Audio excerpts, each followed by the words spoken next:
తెలంగాణ రాజకీయాల్లో ఇప్పుడు ఆ ఎమ్మెల్యే ఒక హాట్ టాపిక్గా మారారు. ఆయన ఏం మాట్లాడినా, ఏ ఇష్యూ రేజ్ చేసినా అదొక సంచలనంగా మారుతుంది. మొన్నెప్పుడో ఇప్ప పువ్వు సారా అంటూ ఆయన ఎక్కడో మాట్లాడిన మాటలు అసెంబ్లీలో తీవ్ర దుమారం రేపాయి. ఆ తర్వాత సినీ హీరోలకి, సినిమా ఇండస్ట్రీలో వాళ్ళకు డ్రగ్ టెస్ట్ చేయించాలంటూ ఆయన పేల్చిన బాంబు సినిమా ఇండస్ట్రీ మొత్తాన్ని కదిలించింది. ఇండస్ట్రీ ఆయన మీద అటాక్ చేసే పరిస్థితి తెచ్చింది.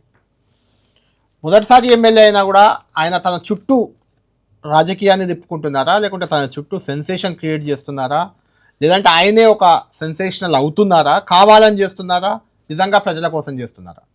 ఇలా చాలా అంశాలు ఉన్నాయి మనం మాట్లాడేటివి. ఈ వారం వీకెండ్ పాడ్కాస్ట్లో నాతో పాటు జాయిన్ అవుతున్నారు జడ్చర్ల ఎమ్మెల్యే అనిరుద్ రెడ్డి గారు. అనిరుద్ రెడ్డి గారు నమస్తే. నమస్తే. మొదటిసారి ఎమ్మెల్యే, ఫస్ట్ టైం అసెంబ్లీలో అడుగు పెట్టారు. అది టార్గెట్ పెట్టుకున్నారు అసెంబ్లీకి వెళ్ళాలని, ఎప్పటి నుంచో గ్రౌండ్ వర్క్ చేసుకుంటూ వచ్చారు. ఒక మంత్రి, అప్పుడు మంత్రి లక్ష్మారెడ్డిని ఓడించి మరీ అసెంబ్లీలో అడుగుపెట్టారు. పెట్టినప్పటి నుంచి కూడా అనిరుద్ రెడ్డి ప్రతి కదలిక, ప్రతి మాట, ఆయన చిట్చాట్లో మాట్లాడినా లేకుంటే ప్రెస్ మీట్లో మాట్లాడినా ఒక సంచలనంగా మారుతుంది. అంటే నిజంగా ఏమన్నా అట్లా పబ్లిసిటీ కోసం అట్లా చేస్తున్నారా, లేదంటే నిజంగా ప్రజల శ్రేయస్సు కోసం చేస్తున్నారా? మీరు మాట్లాడిందల్లా ప్రతిదీ ఎందుకు వైరల్గా మారుతుందంటే ఏం చెప్తారు? ఇప్పుడు నేను ఏ ఇష్యూస్ పైన మాట్లాడినాను. ఒకటి, ఫస్ట్ ఇష్యూ, తిరుమలలో మన తెలంగాణ వాళ్ళకి దర్శనానికి మేము మన ఎమ్మెల్యే లెటర్ రాసినా కానీ, పాపం వాళ్ళు అక్కడికి వచ్చినా కానీ దర్శనానికి వాళ్ళకి టికెట్స్ దొరుకుతలేవని మాట్లాడినా. అది మీరు చెప్పండి, అది ప్రజల కోసమా నా కోసమా? ప్రజల కోసమే కదా. దాని తర్వాత ఇంకా వేరే ఇష్యూస్ ఏం మాట్లాడినాను, ఇప్పపు సారా అని అన్నాను. ఇప్పపు సారా నేను కల్చర్ గురించి, హిస్టరీ గురించి, హెరిటేజ్ గురించి మాట్లాడినాను. అది ఎవరి గురించి మాట్లాడినాను? మన ఆదివాసుల గురించి, మన ఎస్టీ సోదరుల గురించి మాట్లాడాను. నా కోసం అయితే కాదు, నేనైతే ఇప్పపు సారా అయితే చేయను కదా. అది ఎందుకు మాట్లాడినాను? వాళ్ళకి ఉపాధి కలగాలి, ఎక్స్పోర్ట్ చేయాలని. వేరే 5 స్టేట్స్, బీజేపీ రూల్డ్ 5 స్టేట్స్ అవి ఇప్పపు సారా చేస్తున్నారు, ఎక్స్పోర్ట్ చేస్తున్నారు. మన దగ్గరనేమో వీళ్ళని చేయనిస్తలేమో. ఏమైనా ఉంటే కూడా గత గవర్నమెంట్ అంటే బీఆర్ఎస్ గవర్నమెంట్ ఉన్నప్పుడు ఎక్కువ కేసులు పెట్టించి పీడీ యాక్ట్లు కూడా పెట్టినారు వాళ్ళ పైన. సో వాళ్ళ రైటు, బ్రిటిష్ వాళ్ళు వచ్చేసి ఆపేసిన రైటు అంటే వాళ్ళు చేసుకుంటుండే ముందు వాళ్ళని ఆపేసి మన హెరిటేజ్ని ఆపినారు వాళ్ళు. అంటే అది మాట్లాడదాం ఒక్కొక్క సబ్జెక్ట్ వైజ్ గా. అంటున్న పాయింట్ ఏంటంటే జనరల్ గా అది మాట్లాడినా. మూడోది డ్రగ్స్ గురించి మాట్లాడినాను. జనరల్ గా ఎమ్మెల్యేలు నియోజకవర్గ సమస్యలు, లేకుంటే అక్కడ ప్రజలు పడుతున్న ఇబ్బందులు, లేకుంటే అభివృద్ధి కార్యక్రమాలు, ఇలాంటివి జనంలోకి అవి కూడా మాట్లాడినాను కదా, అసెంబ్లీలో చేస్తుంటారు. అవి కూడా మాట్లాడినాను కదా. అయితే మీరు పొల్యూషన్ గురించి మాట్లాడుతూ ఇలాంటి జనరలైజ్ ఇష్యూస్ మీద ఎక్కువ ఫోకస్ చేస్తారు. ఎవరైనా తక్కువ మాట్లాడినాని ఉదండపూర్ రిజర్వాయర్ గురించి ఒకవేళ దానికి R&R ప్యాకేజ్ పెరగకుంటే నేను నా పదవికే రిజైన్ చేస్తా అని పబ్లిక్ లో మాట్లాడినాను. పదవి వరకు మాట్లాడినాను, నా పదవే వద్దు నాకు, వాళ్ళకి కావాలని చెప్పినాను. సీఎం గారే స్టేజ్ మీద చెప్పినాడు, అనిరుద్ధ్ అడుగుతున్నాడు, నేను రేట్ పెంచుతానని చెప్పేసి R&R ప్యాకేజ్. బైపాస్ గురించి మాట్లాడినాను. నేను ఎమ్మెల్యే కాగానే 150 కోట్ల రూపాయలు దానికి R&B రోడ్స్ తీసుకొచ్చినాను. గత గవర్నమెంట్లో 10 ఏళ్లలో 120 కోట్లు తెచ్చింది. 10 ఏళ్లలో R&B రోడ్స్. నేను వచ్చిన ఒక్క సంవత్సరం లోపలనే 150 కోట్లు తీసుకొచ్చినాను. మళ్ళీ ఇప్పుడు హ్యామ్ ప్రాజెక్ట్స్ తీసుకొచ్చినాను. PRలో 210 కోట్ల రూపాయల రోడ్లు తీసుకొచ్చినాను. నేను గ్రౌండ్ వర్క్ చేసుకుంటూనే ప్రజల గురించి ఆలోచిస్తూ జడ్చర్ల డెవలప్మెంట్ గురించి, జడ్చర్లకి బైపాస్ రావాలని చెప్పేసి మా ఎంపీ బీజేపీ అయినా కానీ DK అరుణమ్మ, ఆమె దగ్గరికి పోయి కూడా నేను రిక్వెస్ట్ చేసుకొని, అమ్మమ్మ ఇట్లా బైపాస్ తీసుకొస్తే జడ్చర్ల డెవలప్ అవుతుంటే ఆమె కూడా నన్ను నితిన్ గడ్కరీ దగ్గర తీసుకెళ్ళింది. సో నేను అభివృద్ధి గురించి చేస్తున్నానా, లేకుంటే నేను నా పొలిటికల్ కోసం చేస్తున్నానా? మళ్ళీ బీజేపీ ఎంపీ దగ్గరికి ఎందుకు పోయినాను నేను? నాకు జడ్చర్ల డెవలప్ కావాలి. నాకు అసలు అనిరుద్ రెడ్డి గారి బ్యాక్గ్రౌండ్ ఏంటి? అసలు ఎందుకు రాజకీయాల వైపు ఎందుకు వచ్చారు మీరు? I think you are engineer. నేను నా స్కూలింగ్ హైదరాబాద్ పబ్లిక్ స్కూల్ బేగంపేటలో చేసినాను, ఫ్రమ్ PP1 till 10th. దాని తర్వాత నలంద జూనియర్ కాలేజ్ ఇంటర్ చేసినాను వెంకటరావు నగర్లో, MPC. దాని తర్వాత ఇంజనీరింగ్ చేసినాను, బీటెక్ కంప్యూటర్స్ నూర్ కాలేజ్ అని షాదా. ఇట్ వాజ్ ఫస్ట్, మా బ్యాచ్ ఫస్ట్ బ్యాచ్ ఉండే. సో ఇంజనీరింగ్ చేసిన తర్వాత ఎయిర్టెల్లో ఒక 6 months వర్క్ చేసినాను, ఎయిర్టెల్ కంపెనీలో. దాని తర్వాత సాఫ్ట్వేర్ కంపెనీలో నేను ఒక సాఫ్ట్వేర్ కన్సల్టెంట్గా, ఒక అనలిస్ట్గా నేను ఆ కంపెనీలో ఒక 5 years వర్క్ చేసినాను. దాని తర్వాత మ్యారేజ్ అయిన తర్వాత మా ఇన్లాస్ వాళ్ళ ఫ్యాక్టరీలో పనిచేసాను 10 years. దాని తర్వాత మా ఊళ్ళో సమస్యల వల్ల కానీ, టెంపుల్ ల్యాండ్స్ ఇష్యూస్ వల్ల రాజకీయాలకు రావాల్సి వచ్చింది. ఆ రోజే టార్గెట్ పెట్టుకున్నాను 2012. అప్పటి నుంచి ఇంక ఎమ్మెల్యే కావాలి, దేవుని పొలాలన్నీ కాపాడాలని చెప్పేసి ఎమ్మెల్యే అయినను. ఆ దేవుని పొలాలన్నీ ప్రొహిబిటెడ్లో పెట్టించినాను. అన్ని దేవుని పేరు మీద కూడా ఆ బుక్స్ కూడా రాపించినాను. అట్లా రాజకీయాల్లోకి రాజకీయాల్లోకి వచ్చారు. మొదటి నుంచి కాంగ్రెస్ పార్టీ. మొదటి నుంచి అంటే ఫస్ట్ జాయిన్ అయింది వైఎస్ఆర్ కాంగ్రెస్, దాని తర్వాత కాంగ్రెస్ పార్టీ. వైఎస్ఆర్ కాంగ్రెస్ మధ్యలో అప్పుడు నాగం జనార్దన్ రెడ్డి గారు బీజేపీ అంటే నేను జాయిన్ కాలేదు, కానీ ఆయనకు సపోర్ట్గా తిరిగినాను. ఆయన బీజేపీలో ఉండగా అందరూ ఏమన్నా నువ్వు బీజేపీలో కూడా పోయినావు కదా అంటే నేనేం సభ్యత్వం తీసుకోలేదు, ఏం తీసుకోలేదు. నేను ఓన్లీ నాగం జనార్దన్ రెడ్డికి ఆ రోజు సపోర్ట్ చేసినాను. అంటే అనిరుద్ధ్ రెడ్డి గారు ఇది ఎందుకు అడిగానంటే, మీరు డీకే అరుణతో అత్యంత సన్నిహితంగా ఉంటారంటారు. జిల్లాలో కూడా కాంగ్రెస్లో కొంచెం రెబల్గా కూడా కొన్నిసార్లు మీరు మాట్లాడిన సందర్భాలు ఉన్నాయి. డీకే అరుణ గారే కదా నన్ను కాంగ్రెస్లో జాయిన్ చేయించింది. ఇప్పటికి ఉన్నాయా సాన్నిహిత్యం ఉందా డీకే అరుణ గారు? నేను మాకేం కొట్లాటలు నేను చెప్పు అంటే ఎందుకు అడుగుతున్నా, ఇప్పుడు మాకు పొలిటికల్ గా కొట్లాటలు ఉంటాయి. బీజేపీ పైన ఫైట్ మాకు కాంగ్రెస్ పార్టీ డెఫినెట్ ఉంటుంది, ఆ కొట్లాటలు ఉంటాయి. వ్యక్తిగతంగా మాకు ఎవరితో ఏం కొట్లాటలు ఉంటాయి, నాకు లక్ష్మాడితో కూడా కొట్లాటలు ఏం లేవు. ఇష్యూస్ పైన మేము కొట్లాడతాము, మాకు వర్క్ కావాలి, డెవలప్ కావాలి. లక్ష్మారెడ్డి లాస్ట్ టైంలో ఏమేమి చేసినాడో, జడ్చలలో ఆయన మనుషులు ఏమేమి కబ్జాలు చేసినాడో దానిపైన నాకు కొట్లాట. వ్యక్తిగతంగా నాకేం కొట్లాట లేవు. ఆయన ఇంట్లో ఫంక్షన్ ఉంటే కూడా ఆయన పిలిస్తే కూడా పోయి వస్తాను నేను. సీఎం సొంత జిల్లాలో పార్లమెంటు స్థానం పోవడానికి, అక్కడ డీకేఆర్ను గెలవడానికి ఒకరిద్దరు ఎమ్మెల్యేలు, కాంగ్రెస్ ఎమ్మెల్యేలే కారణం. డీకేఆర్నకు చాలా సన్నిహితులు వాళ్ళు. అనిరుద్ధ్ రెడ్డి గారు కానీ, ఎన్ఎం శ్రీనివాస్ రెడ్డి గారు కానీ, అలాంటి వాళ్ళ సహకారం లేకపోవడం వల్ల, లేకుంటే వాళ్ళ అనుకున్నంత చేయలేకపోవడం వల్ల కాంగ్రెస్ ఓటమి పాలైందని ఒక చర్చ. మొత్తం 7 కాన్స్టిట్యున్సీలలో ఏ కాన్స్టిట్యున్సీలకు లీడ్ వచ్చింది పార్లమెంట్లో? కొడంగల్, షాద్నగర్, జడ్చర్ల. మా అనిరుద్ధ్ రెడ్డి చేసినట్టు ఎట్లయితుంది అంటే ఎన్ఎం శ్రీనివాస్ రెడ్డి చేసినట్ట? నేను ఎవరిని అంటలేను, నేను నా గురించి చెప్పుకుంటున్నాను. మీరు అది ఎన్ఎం శ్రీనివాస్ రెడ్డిని అడగండి. నేను జడ్చర్లలో లీడ్ తెచ్చినానా లేదా? 5,000 లీడ్ వచ్చింది జడ్చర్ల. సరే, నాకు 15,000 లీడ్ వచ్చి 10,000 మైనస్ ఎందుకైనా దాని డిఫరెంట్ ఇష్యూస్ ఉన్నాయి. నేను బెల్ట్ షాప్స్ బంద్ చేయించినాను. బెల్ట్ షాప్స్ బంద్ చేయించేస్తే ఏమైంది, ఆ షాప్లో అందరు వచ్చిన వాళ్ళ నా మీద నెగిటివ్ మాట్లాడుకుంటూ పోయినారు. బెల్ట్ షాప్ల మీద కూడా డిఫరెంట్ టాక్ ఉంది. మీరు బంద్ చేపిస్తా అన్నారు కానీ బంద్ చేయించినాను, కానీ దాంట్లో నేను పాస్ కాలేదు. ఎందుకు పాస్ కాలేదు? అక్కడ వాళ్ళు ఏం చేసినారు, వాళ్ళు నేను ఎప్పుడైతే స్ట్రిక్ట్గా పెడితే ఒక బాటిల్ పైన మళ్ళీ 10 రూపాయలు పెంచేసినారు. ఎమ్మెల్యే స్ట్రిక్ట్గా ఉన్నారని చెప్పేసి పట్టుకుంటే మాకంతా మామూలు అవుతున్నాయని చెప్పి కూడా షాప్ వాళ్ళు 10 రూపాయలు పెంచినారు. ఇంకోటి వాళ్ళు 7 బాటిల్ కన్నా 6 బాటిల్లే పెట్టుకొని అమ్ముతున్నారు. మినిమం 7 బాటిల్స్ పైన ఉంటే మనం కేసు చేయొచ్చు. నువ్వు 7 బాటిల్స్ లోపల పెట్టుకొని 6 బాటిల్స్ పెట్టుకొని అమ్మితే నేను కూడా కేసు చేయలేకపోయినా. అందుకే నేనేమన్నాను, పాస్ కాలేదు అని అంటున్నాను. ఇట్లాంటి ఇష్యూస్ ఉన్నాయి. ఇంకోటి అలవాటు అయిన వాళ్ళందరూ ఇప్పుడు కిరాణా షాప్ వాళ్ళే అందరికి క్రెడిట్ మీద ఇస్తుంటారు రూమ్లలో. సో వాళ్ళు చెప్పినట్టు కూడా వింటుంటారు. సో అప్పుడు నేను బంద్ చేయించిన అని చెప్పేసి వాళ్ళు చాలా మంది కూడా నా పైన నెగిటివ్గా, ఈయన బంద్ చేయించి ఈయన వల్లనే 10 రూపాయలు పెరిగింది అది అని చెప్తే ఇంకా అందరూ ఆయన వల్లనే రేట్ పెరిగింది. అంటే తాగేట ఎట్లయినా తాగుతాడు. నేను అదే కదా మొన్న అసెంబ్లీలో కూడా మాట్లాడాను. అప్పుడు సారా తాగేటప్పుడు కూడా టర్న్ ఓవర్ అంత ఉంటే అది బంద్ చేయగానే ఆటోమేటిక్గా ఈ ఇండియన్ మ్యానుఫ్యాక్చర్ ఫారెన్ లిక్కర్కి షిఫ్ట్ అయిపోయినారు, విస్కీలకి. సో ఆ రొటేషన్ ఇట్ అయిపోయింది. సో అట్లా జరిగింది తప్ప వేరేది ఏం లేదు. నేను పర్సనల్గా అన్ని గ్రామాలు తిరిగినాను. నా ఎమ్మెల్యే ఎలక్షన్స్కి ఎట్లా తిరిగినానో వంశీచంద్ గారికి కూడా నేను అట్లనే తిరిగినాను. కానీ ఎందుకు ఓడిపోయారు అంటే నాకు అదన్నీ నా కాన్స్టిట్యున్సీ నేను లీడ్ తెచ్చి చూపించినాను. నేనైతే మైనస్ కాలేదు. ఇంకా వేరే కాన్స్టిట్యున్సీకి వాళ్ళు స్టడీ చేయాలి. అంటే అనిరుద్ధ్ గారు ఇది ఎందుకు అడిగానంటే, మిమ్మల్ని గతంలో కూడా అనిరుద్ధ్ రెడ్డి గారు కాంగ్రెస్లో ఉండి మునుగోడు ఉప ఎన్నిక అప్పుడు కోమటిరెడ్డి రాజగోపాల్ రెడ్డి గారికి కాన్వాయ్తో సహా అన్నీ సహకరించారు, అప్పుడు సపోర్ట్ చేశారు అని ఒక చర్చ పెద్ద ఎత్తున వచ్చింది. నిజమే కదా? నా కాన్వాయ్ ఎక్కడ ఉంది? మీరు వెహికల్స్ చెక్ చేయండి. ఆ వెహికల్స్ దాని నంబర్స్ ఉంటాయి కదా, ఎవరి పేరు మీద ఉన్నాయో చెక్ చేయండి. అప్పుడు మీరు సపోర్ట్ చేశారని చర్చ వచ్చిందా? నేను ఎందుకు సపోర్ట్ చేస్తాను? నేను కాంగ్రెస్ పార్టీ. అదే టైంలో మాకు పాదయాత్ర ఉండే, రాహుల్ గాంధీ పాదయాత్ర ఎంత పెద్దగా చేస్తాను. రాహుల్ గాంధీ పాదయాత్ర చేసినాను. రాహుల్ గాంధీ పాదయాత్రలో నంబర్ 1 అని చెప్పేసి రాహుల్ గాంధీ గారు కూడా ట్వీట్ కూడా చేసినాడు జడ్చర్ల కాన్స్టిట్యున్సీ. సో నేను పార్టీలో ఉన్నాను, పార్టీ మ్యాన్. ఇప్పుడు రాజగోపాల్ రెడ్డి గారు ఏంటున్నారు? అవును, కాంగ్రెస్ పార్టీ. కాంగ్రెస్లో ఇప్పుడు కాంగ్రెస్లో ఉన్నారు. అప్పుడు బీజేపీలో ఉన్నప్పుడు నేను అడుగుతున్నాను ఒకటి. నాకు దానికి సంబంధం లేదు. నేను అప్పుడు ఎమ్మెల్యే లేదు, ఏం లేను. నేను పోయి మునుగోడులో చెప్తే ఎవరన్నా నా మాట ఇంటారా? అక్కడ కోమటిరెడ్డి ప్రచారానికి సంబంధించిన వాహనాలు చెప్పేటోళ్ళు చాలా మంది చెప్తారు, చాలా మంది మస్తు చెప్తారు, 100 అబద్ధాలు చెప్తారు. నెక్స్ట్ టైం చెప్పినప్పుడు అది నిజం అయిపోతుంది. సో ఏ చెప్పేటోళ్ళు చెప్పుకొని నా నిజాయితీ నాది. అనిరుద్ధ్ రెడ్డికి టికెట్ రావడానికి కూడా కోమటిరెడ్డి బ్రదర్స్ కారణం అంటారు కదా, నిజమేనా? అప్పుడు రేవంత్ రెడ్డి గారు కూడా సపోర్ట్ చేస్తాను. నాకు రేవంత్ రెడ్డి గారు ఎర్రశేఖర్కి ఇవ్వాలనుకుంటే కానీ చేంజ్ దాని తర్వాత నేను పాదయాత్ర రెడ్డి గారు చాలా సీరియస్ గా మీకు ఇవ్వాలని సందర్భాలు ఆన్ రికార్డ్ ఉన్నాయి. నేను పాదయాత్ర చేస్తాను జడ్చర్ల. దాని తర్వాత రేవంత్ రెడ్డి గారు కూడా సర్వే రిపోర్ట్లో కూడా నా పేరే వచ్చింది. దాని తర్వాత పిలిచి ఆయన్నే మాట్లాడి శేఖర్ని వేరే కాన్స్టిట్యున్సీ తీసుకోమని చెప్పి జడ్చర్ల నన్ను నిలబడమని చెప్పింది రేవంత్ రెడ్డి గారు. శేఖర్ వెళ్ళిపోయినట్టున్నారు కదా. అది డిఫరెంట్ ఇష్యూస్ ఉండేదంట. సరే ఓకే, కోమటిరెడ్డి వెంకటరెడ్డి గారు సపోర్ట్ చేసినారు, బట్టి విక్రమార్క గారు సపోర్ట్ చేసినారు, ఉత్తమ్ కుమార్ రెడ్డి గారు సపోర్ట్ చేసినారు, సో మహేష్ గౌడ్ గారు సపోర్ట్ చేస్తారు. అప్పుడు ఆయన వర్కింగ్ ప్రెసిడెంట్ ఉండే. సీఎం రేవంత్ రెడ్డి గారు పీసీసీ ప్రెసిడెంట్, ఆయన సపోర్ట్ చేసి, ఆయన సపోర్ట్ చేయండి నాకు ఎట్లా వస్తుంది టికెట్ అంటే ఎందుకంటే వస్తుందా అంటే అప్పుడు చూడు, బయట టాక్స్ వేరు, లోపల జరిగేది వేరు ఉంటుంది. చాలా మంది ఊహించుకుంటారు, రూమర్స్ లాగా స్ప్రెడ్ చేసి అది నిజం అని అంటారు. సో నిజం జరిగిందనే నాకు ఒక్కడికే తెలుసు కదా. సీఎం రేవంత్ రెడ్డి గారు కూడా సపోర్ట్ చేసినారు.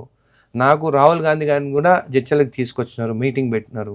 ఆ రోజు చెప్పినాడు నువ్వు గెలవాలని చెప్పేసి. రాహుల్ గాంధీ గారు కూడా కార్లు ఎక్కి ఆ రోజు జడ్చల మీటింగ్ ఫస్ట్ మీటింగ్ అయిపోయింది, కల్వకుర్తి నుంచి జడ్చలకు వచ్చినారు నా ఎలక్షన్స్ అప్పుడు. వచ్చిన తర్వాత రాహుల్ గాంధీ గారు మాట్లాడిన తర్వాత కార్లో కూర్చున్నప్పుడు కూడా అక్కడ పబ్లిక్ ఎంతమంది వచ్చిందంటే ఆ జనం చూసి రాహుల్ గాంధీ గారు కూడా 45 minutes మాట్లాడిన అక్కడ. మాట్లాడి కార్లు ఎక్కంగానే నాకు ఇట్లా థమ్స్అప్ అని చెప్పి వెళ్ళినాడు రాహుల్ గాంధీ గారు. బహుశా నాకు తెలిసి వేరే దగ్గర అట్లా చెప్పినాడో చెప్పలేదు నేను చూడలేదు, కానీ నాకు మాత్రం థమ్స్అప్ అని చెప్పి పోయినాడు.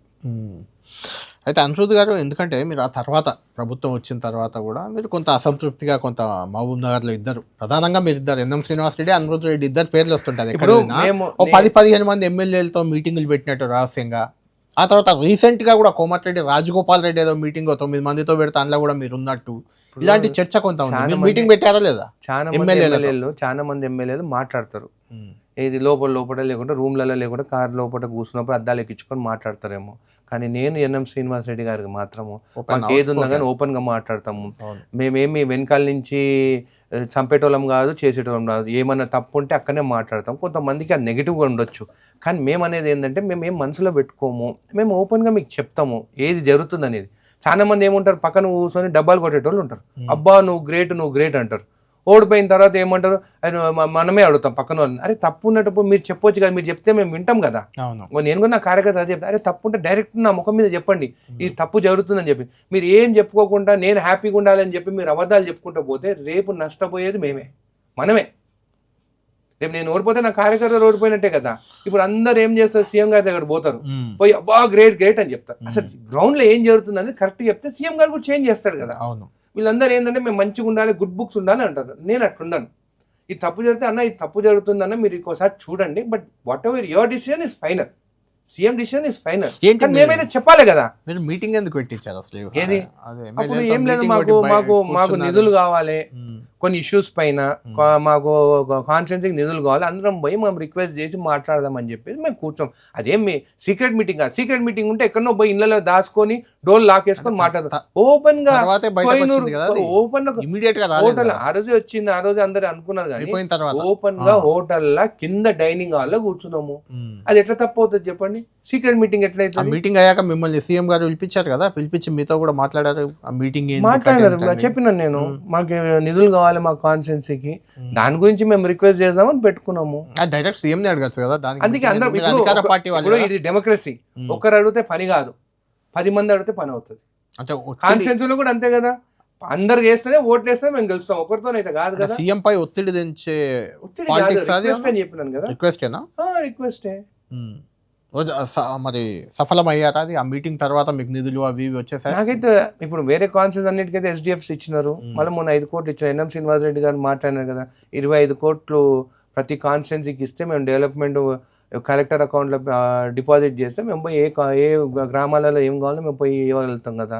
ఈ రోజు కూడా నాకు అదే ఇష్యూస్ సాల్వ్ అవుతాం. నిన్న పోతే కూడా 10 మంది సర్పంచ్ డ్రైనేజ్కి కావాలి, మాకు CC రోడ్కి కావాలి, మాకు బిల్డింగ్కి కావాలంటే ఆన్సర్ ఇవ్వలేకపోతున్నాం. సో అది మేము చేంజ్ చేయాలనుకుంటాం. ఇట్లా అమౌంట్ ఇట్లా డిపాజిట్ చేస్తే SDF ఫండ్స్ కొంచెం ఎక్కువ ఇస్తే 25 కోట్లని డిమాండ్ చేస్తున్నారు కదా ఎన్ఎం శ్రీనివాస్ రెడ్డి గారు, మీరు ఆ మధ్య అన్నారు. అండ్ డెఫినెట్ గా ఇప్పుడు అడుగుతాం, అది కొంచెం మా విప్ గారు ఆ ఒత్తిడి ఫలించి ఆయన ప్రభుత్వ విప్ అయ్యారంటారా? మేము ఒకటి చెప్పాలన్నా, మేము ప్రజల కోసం ఎన్నికైనాము, వాళ్ళ కోసమే మేము రాజకీయాలకు వచ్చినాము, వాళ్ళ కోసమే కొట్లాడతాం. ఏదో మనకు ఒక పదవి వచ్చిందని చెప్పేసి కామ్గా ఉండి వాళ్ళని వదిలేసే మనుషులం కాదు. అప్పుడు నెక్స్ట్ టైం వాళ్ళు కూడా, ప్రజలు కూడా రేపు ఎలక్షన్స్ ఉన్నప్పుడు కూడా మమ్మల్ని ఇంకా నువ్వు కాదు ఇంకొకరు కావాలంటారు. అది ఏం కాదు. ఎన్ఎం శ్రీనివాస్ రెడ్డి గారు కూడా ఆయన ఈజ్ స్పోక్స్ పర్సన్, ఆయన బాగా మాట్లాడతాడు, సబ్జెక్ట్ తెలుసు, ఎడ్యుకేటెడ్ పర్సన్ కాబట్టి అసెంబ్లీలో కూడా కౌంటర్ ఇచ్చేదానికి ఆయన పర్ఫెక్ట్ పర్సన్ అని చెప్పేసి ఆయనకి ఇచ్చిండ్రు. అది దానికి సంబంధం లేదు. అందరు ఏమనుకుంటారు, అబ్బా విప్పిచ్చి నేను ఏం మాట్లాడరేమో, ఇంకెక్కువ మాట్లాడతారు ఆయన. అంతేనా? నాకు తెలుసు కదా, ఎన్ఎం శ్రీనివాస్ రెడ్డి గారిని కూడా ఆయన డెఫినెట్ గా ఇష్యూస్ పైన ఇంకెక్కువ మాట్లాడతాడు. రెడ్డి గారిని తీసుకోండి, మాట్లాడదాం. అయితే ఎన్ఎం శ్రీనివాస్ రెడ్డి గారు అఫ్ కోర్స్ ఆయన తెలంగాణ ఆయన మీరు ఈ మాట అడగండి, అనిరుద్ రెడ్డి గారు ఇది అన్నారు, నీకు విప్ వచ్చిన తర్వాత కూడా ఇష్యూస్ పైన నువ్వు గట్టిగా మాట్లాడుతున్నారు, ఎస్ఆ నో అడగండి. అంతే, అందుకే తీసుకుంటున్నాను. ఆయన యాక్చువల్గా తెలంగాణ మూవ్మెంట్ లో కూడా ఉన్నారు. ఆయన చాలా ఆయన జాబ్ ఎక్స్పెక్ట్ వచ్చి నేనే షాక్ అయినాను. మ్యారేజ్ అయిన తర్వాత అసలు నాకు తెలియదు, వదినమ్మ ఆయన ఎట్లా జాబ్ ఇచ్చిపెట్టినా కానీ ఏమనలేదు అంటే ఆయన వైఫ్ ఆయనకు అంత సపోర్ట్గా ఉంది, లేకుంటే ఈ స్టేజ్ వరకు రాలేదు. మహిళలు ఇంట్లో సపోర్ట్ ఉంటేనే ఎవరైనా కానీ మేము ఎదగలుగుతాము. ఆయనకు సపోర్ట్ ఉంది కాబట్టి ఈ స్టేజ్కి వచ్చింది. ఆమెకు హ్యాట్స్ ఆఫ్ ఈయనకన్నా. ఇంకోటి అనిరుద్ గారు, జడ్చర్ల ఎమ్మెల్యే దుష్యంత్ రెడ్డి అనే ఒక ప్రచారానికి ఏం చెప్తారు? మా అన్ననే కదా, అదే స్థానికంగా మొత్తం ఆయనే ఎమ్మెల్యే లాగా బిహేవ్ చేస్తారు. ఏం చేసిండు, ఏం జరిగింది టాక్? సరే, చెల్లెలు ఏమైనా అయినాయా, భూ కబ్జాలు అయినాయా, ఎవరు భూములు గుంజుకున్నారా, యాక్టివ్గా ఉంటారా, మీకంటే యాక్టివ్గా ఉంటారా జిల్లా? ఎవరికి వచ్చినా కానీ ఇష్యూస్ కోసం అంటే ఒక నవాపేట మండల్ వరకు ఏదైనా ఇష్యూస్ ఉంటే అప్పుడు ఆయన జెడ్పీటీసీగా నిలబడ్డాడు అక్కడ. అప్పుడు ఆయన ఓడిపోయినాడు. ఆ రోజే అన్న, నువ్వు ఓడిపోయినావు కదా చూడు, ఇదే మండలము నాకు మంచి లీడ్ ఇస్తుంది చూడని చెప్పిన. 5,000+ లీడ్ ఆ మండలం వచ్చింది. ఎప్పుడు కాంగ్రెస్కి అంత లీడ్ రాలేదు. ఆయన ఓటమికి నా గెలుపుకి ఆ నవాపేట మండలం లీడ్ ఇచ్చింది. సో ఆయన అక్కడ అందరితో టచ్ ఉంది కాబట్టి అందరు ఆయన దగ్గరికే వెళ్తుంటారు నవాపేట మండలం. సరే ఆయనకి టచెస్ ఎక్కువ ఉన్నాయి కదా, వాళ్ళు కూడా వాళ్ళకి బాగా కనెక్ట్ అయిపోయి ఉన్నాడు కదా అని చెప్పేసి ఇష్యూస్ ఏమంటే నా దగ్గరకు వస్తే కొన్ని సందర్భాల్లో ఈయన తప్పు చేస్తే కూడా వాళ్ళ ముందే నువ్వు తప్పు చేస్తున్నావు, దీంట్లో నువ్వు ఇన్వాల్వ్ కావద్దని చెప్పేసి కూడా వాళ్ళ లోకల్ వాళ్ళకి వాళ్ళు చెప్పిన కార్యకర్తలకు సపోర్ట్ చేయడం జరిగింది. ఆయన కూడా అన్న నాకు అయినా కానీ వాళ్ళ ముందే ఈయన ముఖం మీద అన్న, నువ్వు ఇది తప్పు చేస్తే పక్కకు జరిగేది, నువ్వు ఇన్వాల్వ్ కావద్దు దీంట్లో అని చెప్పేసి. నువ్వు అట్లా దాంట్లో నేను స్ట్రిక్ట్ ఉంటా, తప్పు చేస్తే అన్న కానీ ఎవరన్నా కానీ వదిలేదు. ఎందుకు అనిరుద్ గారు, ఈ మధ్య సర్పంచ్ ఎన్నికల్లో మీ విలేజ్లో బీజేపీ గెలవడం అది పెద్ద చర్చకు దారితీసింది. ఇప్పుడు కొన్ని లాస్ట్ 4 టర్మ్స్ మేమే గెలుస్తాం. ఆయన 2 సార్లు నిలబడి ఓడిపోయాడు. ఎవరైతే గెలిచిన ఆయన కూడా మన మనిషే, మా ఊళ్ళో అందరు మనోళ్ళే అందరూ. అక్కడ ఏమైపోయిందంటే ప్రచారానికి కూడా నేను కూడా చెప్పలేకపోయినాను. సరే గెలిచిన తర్వాత ఆయన ఎందుకంటే ఆయన RSS కాబట్టి బీజేపీ అని అన్నారు తప్ప, ఒకవేళ చూస్తే నా ఎమ్మెల్యే ఎలక్షన్స్కి కూడా వీళ్ళందరూ కూడా నాకు సపోర్ట్ చేసిన వాళ్ళే, మన ఇంటి మనుషులే. సో నేను దానికి నెగిటివ్ అనుకోని, సింబల్ ఎలక్షన్లో ఒకవేళ ఓడిపోతే అప్పుడు చెప్పండి, అప్పుడు పార్టీ బేస్ మీద చెప్పండి. వ్యక్తిగతంగా చూస్తారు సర్పంచ్ ఎలక్షన్స్ ఎవరు మంచిగా. ఈయన 2 సార్లు ఓడిపోయిన దాంట్లో సింపతి ఉంటుంది. సో అట్లా సింపతి చేసి ఇప్పుడు కూడా బాగా చేసుకుంటుండే, నేను కూడా సపోర్ట్ చేస్తున్నాను. ఎక్కడైనా కానీ కూడా నాకు ఆపోజిట్గా గెలిచినావు నువ్వు చేయొద్దని అంటలేదు నేను. దాని తర్వాత కూడా పోయి డ్రైనేజెస్ శంకుస్థాపన చేశాను. ఒక మహిళ అంటే వాళ్ళ ఆయన వైఫ్, సో ఆమెతోనే కొబ్బరికాయ కూడా ఆమెతోనే కొట్టిస్తున్నాం ఫస్ట్. సో నాకు అట్లాంటి ఇష్యూస్ ఏం లేవు. నాకు నా ఊరు డెవలప్ చేసుకోవాల్సింది. కానీ నేను అనేది ఏంటంటే మన వాళ్ళందరూ ఓవర్ కాన్ఫిడెంట్గా పోయి అది జరిగింది. అది సరే, ముందే నేను పిలిచి మాట్లాడుకుని ఉంటే అందరిని పిలిచి మాట్లాడి యునానిమస్ అయ్యేది. పాపం ఆయన 2 సార్లు నా దగ్గరకు వస్తా అంటే కూడా నేనే వద్దని చెప్పినాను. ఎందుకంటే మా దగ్గర ఒక ప్రాబ్లం ఉంది, మేము 20 ఏళ్ళ నుంచి కాంగ్రెస్ ఉన్నాము, మేము 30 ఏళ్ళ నుంచి కాంగ్రెస్లో ఉన్నాము అంటే నేను ఈ ప్రాబ్లం అంటలేను. వీళ్ళకి మేము సపోర్ట్ చేయాలి, వాళ్ళకి ఎట్టి పరిస్థితి ఏది ఉన్నా కానీ నేను నా దగ్గరనే వెళ్తున్నాను. సరే ఏదైనా కానీ నా కాదు 20-30 ఏళ్ళ నుంచి కాంగ్రెస్ పార్టీ నమ్ముకొని ఉన్న వాళ్ళని మాత్రం ఖచ్చితంగా మేము గెలిచినా ఓడిపోయినా కానీ వాళ్ళకి అండగా నేను నిలబడాలి. మన ఎన్ఎం శ్రీనివాస్ రెడ్డి గారు కూడా ఫోన్ లైన్లో అందుబాటులో ఉన్నారు, ప్రభుత్వ విప్ గారు. ఎన్ఎం శ్రీనివాస్ రెడ్డి గారు నాతో పాటు ఇక్కడ ఇంటర్వ్యూలో మీ పాలమూరు బ్రదర్స్లో మీ ఇద్దరి పేరు అట్లా బాగా ఫేమస్ అయిపోయింది ఇక్కడ. PJR తర్వాత శశిధర్ రెడ్డి లాగా నాతో అనిరుద్ రెడ్డి గారు ఉన్నారు. మొత్తానికి మీరు మధ్యలో గ్రూప్స్ పెట్టారు, ఒత్తిడి పెంచారు, సీఎం సొంత జిల్లాలో అది ఒక చర్చ పెద్ద ఎత్తున జరిగింది. సరే అఫ్ కోర్స్ మీరు మంత్రి అయ్యే స్థాయి ఉందా, ప్రభుత్వం విప్ వచ్చింది, అయినా కూడా మీరు ఇదే రకంగా ప్రజల కోసం ఒత్తిడి పెడతారు, వదిలేదే లేదు అనేది అనిరుద్ రెడ్డి గారు చెప్తున్నారు. ఏమంటారు మీరు? ఒకటి, మనకు ఈ ప్రజాపాలన ప్రభుత్వం ప్రజలు ఏది కోరి తెచ్చుకున్నారు కాబట్టి వాళ్ళ ఆకాంక్షలకు అనుగుణంగా ప్రభుత్వం పనిచేయాలి మా లక్ష్యం. గతంలో ముఖ్యమంత్రులు కనబడేటోళ్ళు కాదు ఎక్కడ కూడా, కానీ ఇప్పుడు రేవంత్ రెడ్డి గారు అనుష్ఠానం పనిచేస్తా ఉంటారు, కనబడతా ఉంటారు. వారు చేసే కొద్ది అద్భుతమైన ప్రాజెక్టులు రావడానికి 3 years పడుతుంది. ఫ్యూచర్ సిటీ కావచ్చు, మూర్తి రిజర్వేషన్ కావచ్చు, ఇవన్నీ కూడా హైదరాబాద్ భవిష్యత్తును నిర్దేశించే ప్రాజెక్ట్ కాబట్టి అటువంటి కార్యక్రమాలు చేస్తున్నారు. కాబట్టి సంక్షేమం ఉంటూనే సంక్షేమాన్ని కొనసాగిస్తూ ఫ్యూచర్ కోసం ప్రభుత్వం ఇది. ఇప్పటికీ కొద్దిగా ప్రజలకు కూడా క్లారిటీ వస్తూ ఉంది. సో ఎమ్మెల్యేలకు కూడా ఇప్పుడు కొద్దిగా క్లారిటీ. మొదలేమో ఆర్థిక ఇబ్బందులు ఉండి కొద్దిగా గ్రామాల్లో సమస్యలు ఇవన్నీ కూడా వాళ్ళ మీద కూడా ప్రజలకు వచ్చినాయి. కానీ ఒక్కొక్కటిగా ఆర్థిక పరిస్థితి మెరుగుపరుచుకొని సంక్షేమ పథకాలు ఒక్కొక్కటి గ్రౌండ్ చేస్తా ఉన్నాం. ముఖ్యంగా ఇందిరమ్మ ఇల్లు అనేది చాలా అద్భుతంగా జరుగుతున్నది. కొన్ని లక్షల మంది ఈ రోజు ఇల్లు కట్టుకుంటా ఉన్నారు. ప్రజలు కూడా అప్రిషియేట్ చేస్తా ఉన్నారు. ఉద్యోగస్తుల జీతాలు 1వ తారీఖే వస్తాము. ఇట్లా కొన్ని మార్పులు చేసుకుంటా ఉన్నారు. ఇప్పుడు బీమా పథకం ఒకటి ప్రవేశపెడతా ఉన్నాం. ప్రజలు చాలా సంతోషంగా ఉన్నారు. రేషన్ కార్డులో సన్నభ్యం వస్తా ఉంది. సో గతంలో దానికంటే ఎక్కువగా డెలివరీ చేయాలన్న ఆలోచన ప్రభుత్వంలో దారిలో పడతా ఉంది. ప్రభుత్వము ఖచ్చితంగా వస్తాయి. ఎమ్మెల్యేలు కూడా ముఖ్యంగా మొదటిసారి ఎమ్మెల్యేలు కూడా 2 సంవత్సరాలు అనుభవం చేస్తున్నారు. ఇప్పుడు వాళ్ళు కూడా పట్టపాలన ఉత్సాహంగా పాల్గొంటా ఉన్నారు. ప్రజల రెస్పాన్స్ కూడా చాలా పాజిటివ్గా వస్తా ఉన్నారు. అంటే శ్రీనివాస్ రెడ్డి గారు, నేను అంటున్న పాయింట్ ఏంటంటే మీరిద్దరూ కొంచెం స్వపక్షంలో విపక్షం లాగా ప్రజల పక్షాన ప్రభుత్వంపై ఒత్తిడి తెచ్చారు. కొంతమంది ఎమ్మెల్యేలతో మీటింగ్ పెట్టారు. లేదంటే 25 కోట్ల నిధులు ఇవ్వాలి ఎమ్మెల్యే కానీ ఒక డిమాండ్ చేశారు. ఇలాంటివన్నీ ఇక పక్కన పెడతారా ఎన్ఎం గారు? అనిరుద్ధ్ రెడ్డి గారి పాపం వదిలిపెట్టారా అనేది ఇక్కడ చర్చ. ఏకాకిం చేశారా, వెళ్ళిపోయారా ఎన్ఎం గారు అని? ఎట్లుంటదంటే ప్రభుత్వము ఎమ్మెల్యేలు సమాంతరంగా కలిసి నడవాల్సిన సమయం. ఏ సమస్యలు ఉన్నా కూడా మేము చర్చించుకొని ప్రభుత్వం దృష్టికి, అంటే ముఖ్యమంత్రి గారి దృష్టికి, మంత్రుల దృష్టికి తీసుకుపోతాం. సో దాంట్లో అడ్మినిస్ట్రేషన్ అనుకూలంగా ఉంది, చేయగలిగే పనులు ఇమ్మీడియట్ గా చేస్తా ఉన్నారు. చేయని పనులు భవిష్యత్తులో చేసేది అంటే అవి మనకు చెప్తా ఉన్నారు. ఉదాహరణకు మనం 25 కోట్లు అని అడిగినాం కదా, ఇమ్మీడియట్ గా మనకు 5 కోట్లు రిలీజ్ చేసారు. సో ఈ సంవత్సరం ఈ ఏప్రిల్ మాసంలో కూడా మళ్ళీ మేము అడుగుతాము. మళ్ళీ కొద్దిగా మాకు రిలీజ్ చేస్తే మేము చిన్న చిన్న సమస్య పరిష్కారం చేస్తామని చెప్పి బట్టి విక్రమార్క గారిని కూడా అడుగుతా ఉన్నాం. ఇట్లా ఆ ఎమ్మెల్యేలకు వచ్చిన ఆలోచనను ప్రభుత్వం దృష్టికి తీసుకుపోతా ఉన్నాము. వీలైనన్ని చోట్లల్లా వాళ్ళు ఒక చిన్న ఎగ్జాంపుల్ చెప్తా మీకు. ముఖ్యమంత్రి గారు దేవకథలో ఒక కార్యక్రమం కోసం అక్కడ టీపీసీ గురించి చర్చ జరిగింది. అడ్వాన్స్ ట్రైనింగ్ సెంటర్ మనం ఐటీఐ అప్గ్రేడ్ చేసుకున్నామో దాని గురించి చర్చ జరిగినప్పుడు నేను ఒక సూచన చేసిన సార్, ఆ పిల్లలకు కొద్దిగా ఇబ్బంది అవుతుంది. పేద కుటుంబం వచ్చిన పిల్లలు వచ్చే అవన్నీ ఇస్తే బాగుంది. మీరు ముఖ్యమంత్రి గారు మంచి ఆలోచన చేస్తామన్నారు. బడ్జెట్ ఇంప్లిమెంట్ అంటే ఎమ్మెల్యేలు మాట్లాడుకొని సమస్యను ఐడెంటిఫై చేసి దాన్ని ముఖ్యమంత్రి గారి దగ్గర కానీ మంత్రివర్గంలో మంత్రుల దగ్గర తీసుకుపోతే ఏదో ఒక సొల్యూషన్ మాకు వస్తా ఉంది. కాబట్టి ప్రజల కోసమే మేము ఉన్నాము. ప్రజాప్రభుత్వం అని పేరు పెట్టుకున్నాం కాబట్టి ఇది ఒక నిరంతరంగా కొనసాగేదే. మేము మాట్లాడుకోకుండా కూర్చోకుండా ఒకరి ఎక్స్పీరియన్సెస్ ఒకరు షేర్ చేసుకోకుంటే దాంట్లో నుంచి మనకు ఒక ఐడియా రాదు, ఒక ఫలితం రాదు, ఒక సొల్యూషన్ రాదు. సో ఆ సొల్యూషన్ మేము ప్రభుత్వం పోతా ఉన్నాం. సో డెమోక్రటిక్ సిస్టంలో ఇవన్నీ కూడా సమాంతరంగా జరగాలి. రైట్. అనురోధ్ గారు మాట్లాడతారా ఎన్ఎం గారితో? ఏం లేదు, నేను చెప్పింది కదా.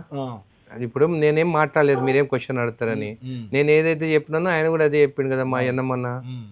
సో మేమందరము ప్రజల కోసం, ప్రజల సమస్యలపైనే మేము అడుగుతాం తప్ప మా ఏ స్వార్థం కోసమో మేమేమి ఎదగాలని చెప్పేసి మేమే సంపాదించుకోవాలని చెప్పి రాజకీయాలకు రాలేదు. అట్లనే ఉంటుండే ఎన్నమన్నా జాబే చేసుకుంటుండే కదా, మంచి పొజిషన్ ఉంటుండే కదా గవర్నమెంట్ జాబ్లో. ఎవరికైనా కానీ గవర్నమెంట్ జాబ్లు ఉండాలనే వాళ్ళకి ఆశ ఉంటుంది, వాళ్ళ కోరిక ఉంటుంది. అట్లాంటి ఆయన ఇసిపెట్టేసి ప్రజల కోసం, తెలంగాణ కోసం వచ్చిన ఆయన. కాబట్టి నాకు నిజంగా అట్లాంటి అన్న నాకు నా పక్క కాన్ఫిడెన్స్ ఉందని నా అదృష్టం. రైట్ ఎన్ఎం గారు, థ్యాంక్ యూ. రైట్ అండి, థ్యాంక్ యూ. రైట్ అనురోధ్ గారు, మన దానికి వెళ్దాం. ఈ మధ్య మీరు చేసిన ఒక కామెంట్ ఇది. నేను మాట్లాడింది ఇప్పపు సారా, ఆర్గానిక్ సారా గురించి. అది వెనకటికి తాగిన వాళ్ళు వాళ్ళే చెప్పడం జరిగింది. మన కుటుంబ సభ్యులు కొంతమంది నాకు అప్పుడు తాగితే ఇప్పపు సారా మేము 110 సంవత్సరాలు మా తాత వాళ్ళు బ్రతికినారు. ఇప్పుడు ఈ చీప్ లిక్కర్లు వచ్చేటి బయట దేశాల నుంచి వచ్చేటి ఎక్కువ ధర పెట్టి తాగినా కానీ కూడా 60 ఏళ్ళ కన్నా ఎక్కువ బతుకుతలేమని చెప్పి చెప్పడం జరిగింది. దీని గురించి కొంచెం నేను స్టడీ చేసి దీన్ని ఎట్లా ముందుకి తీసుకెళ్తే మన రాష్ట్రం నుండి మన ఎస్టీ సోదరులు ఎట్లా ఆర్థికంగా బాగుపడతారో, ఎట్లా మనం బయట దేశాల్లో ఉన్న టెక్కీలాగా. ఇది ప్రధానంగా పెద్ద చర్చ అసెంబ్లీలో. అసలు దీనికి ఇందిరమ్మకి ఏదో లింక్ చేసి రాకేష్ రెడ్డి గారు మాట్లాడిన ఇష్యూ అంతా గందరగోళంగా మారింది. అయితే ఇందులో 2 అంశాలు. ఒకటి, ఇప్పపు సారాన్ని మళ్ళీ తేవడానికి అనిరుద్ రెడ్డి గారు ఇదేదో తెరపైకి తెచ్చారు అనేది 120 ఏళ్ళు బతుకుతున్నారు, ఇప్ప పువ్వు సారా తాగితే బతికేస్తాం ఇక అని ఒక రకంగా బయటకు వచ్చింది అనేది ఒక చర్చ. రెండోది, నిజంగానే ఇప్ప పువ్వు సారా తెస్తే ఇప్పుడు ప్రభుత్వం అప్పుల్లో ఉన్న ప్రభుత్వం నడుస్తుంది ఎక్సైజ్ ఆదాయం మీద, ఆదాయం పడిపోతుంది. సో మీ ఆదాయం గురించా లేకుంటే ప్రభుత్వాలకు ఆదాయం ఉందా? ప్రభుత్వం ఆదాయం కోసమే కదా ఎక్సైజ్. అసలు మద్యపాన నిషేధం చేస్తే బెటర్ కదా. నేను అసెంబ్లీలో చూపించినప్పుడు విత్ ఫ్యాక్ట్స్, అంటే 95 బిఫోర్ అరాక్ ఉన్నప్పుడు ఎంత టర్న్ ఓవర్ ఉండే అంటే 95లో 94లో అరౌండ్ 400 crores ఉండే. 95లో అరాక్ స్టాప్ చేసినారు. 95, 96 అయితే 98లో మళ్ళీ స్టార్ట్ చేస్తారు. స్టార్ట్ చేసేటప్పుడు అరాక్ స్టార్ట్ చేయకుండా Indian manufacture foreign liquor start చేసింది. ఆ 3 years గ్యాప్ ఉండే. అరాక్ ఎప్పుడైతే స్టాప్ అయిందో 400 crores అది జీరో అయిపోయి ఇది 700 crores టర్న్ ఓవర్కి వచ్చేసి. నేను ఇంకోటి మాట్లాడేది ఆ అరాక్ ఏది కల్తిరి గుడంబ ఆ అరాక్ గురించి మాట్లాడలేదు. నేను దేని గురించి మాట్లాడుతున్నాను, మన ఆదివాసులు ఏదైతే ఇప్ప పువ్వుతో చేస్తారో ప్యూర్ దాని గురించి మాట్లాడాను. బీబీసీ వాళ్ళు వాళ్ళ డాక్యుమెంటరీనే వాళ్ళు రాస్తున్నారు. ఏమని రాస్తారు అంటే 1892లో మౌరా యాక్ట్ అని తీసుకొచ్చి ప్యూర్గా ఉండే ఫ్లవర్ బేస్డ్ లిక్కర్ని మనం బంద్ చేసినాము. బ్రిటిష్ వాళ్ళు ఎందుకు బంద్ చేసినారంటే దే వాంటెడ్ రెవెన్యూ. ఆ పువ్వుతోని అన్ని విలేజెస్ వాళ్ళే తయారు చేసుకున్నారు, వాళ్ళే తాగేది. సో రెవెన్యూ రాకపోయింది. మేము మా రెవెన్యూ కోసము మేము ఆ ఇప్ప పువ్వు సారా విచ్ ఇస్ ప్యూర్ దాన్ని స్టాప్ చేసి మేము మా లిక్కర్ ఇంట్రడ్యూస్ చేసి దాని ట్యాక్సెస్ పైన మా మిలిటరీ వాళ్ళకి మేము పే చేస్తాం శాలరీస్ అని చెప్పేసి వాళ్ళే రాసినారు. దాని తర్వాత మళ్ళీ ఏమని రాస్తారంటే ఇప్పుడు అదే ఫ్లవర్ మేము లండన్కి తీసుకొచ్చి ఇక్కడ ఒక ప్రైవేట్ కంపెనీ డిస్టరీ పెట్టి తయారు చేసి మహువా లిక్కర్ అని చెప్పేసి అమ్ముతున్నారు. ఫ్రాన్స్లో కూడా ఎంఏహెచ్ మహువా అనేది హెరిటేజ్ ఆఫ్ ఇండియా అని చెప్పి పేరు పెట్టి అక్కడ కూడా బాటిలింగ్ చేసి అమ్ముతున్నారు. నేనేమంటున్నా, మన దగ్గర ఉంది కదా మా ఎస్టీ సోదరులకు కానీ ఆదివాసులకు ఏదైతే వీళ్ళు ట్రెడిషనల్గా 3000 years నుంచి రాస్తున్నారు దీని గురించి.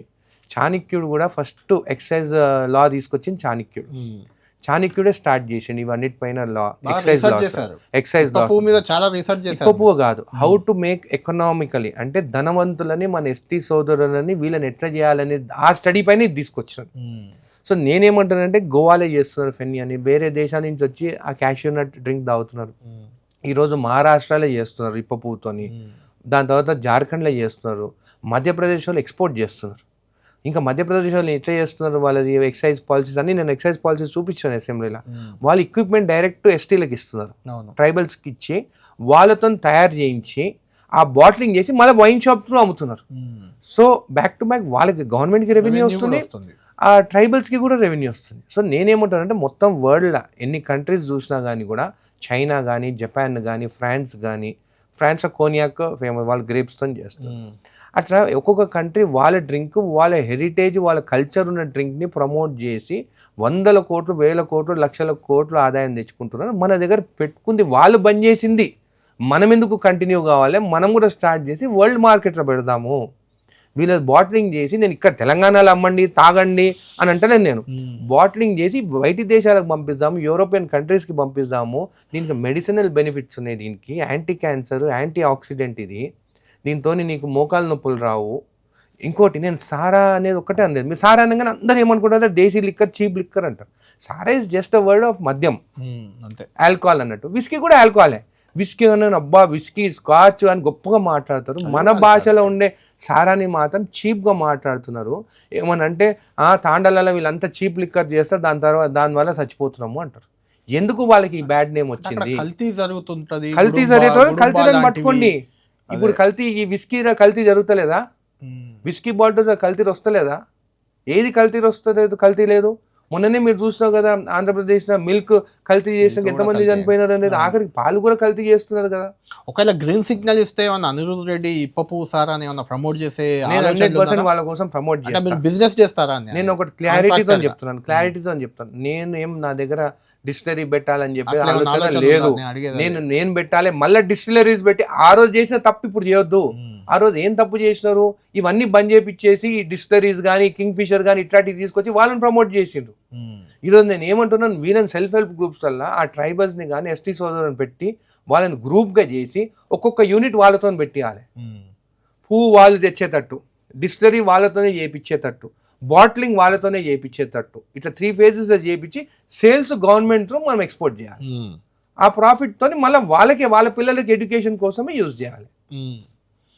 ఆ ఆలోచన ఒకటి ప్రభుత్వం దృష్టికి తీసుకెళ్లారు. సానుకూలంగా ఉందా మరి ప్రభుత్వం? మొన్న 55 మంది ఎమ్మెల్యేలు సంతకం పెట్టినారు. ఫస్ట్ చెట్లు సంతకాలు కూడా పెట్టించారు. అదే కదా, అందరు పెట్టినారు. అందరు బీజేపీ వాళ్ళు సంతకాలు పెట్టినారు. మినిస్టర్ కూడా మీ జిల్లానే, మినిస్టర్స్ తో పెట్టాలి. మినిస్టర్ కూడా మీ జిల్లానే, గవర్నమెంట్ ఎమ్మెల్యేస్ తో పెట్టించిన 50 మంది ఎమ్మెల్యేలతో ఎమ్మెల్యేలతో పెట్టించినాను. ఇప్పపు చెట్లు ఫస్ట్ పెట్టాలి మనము.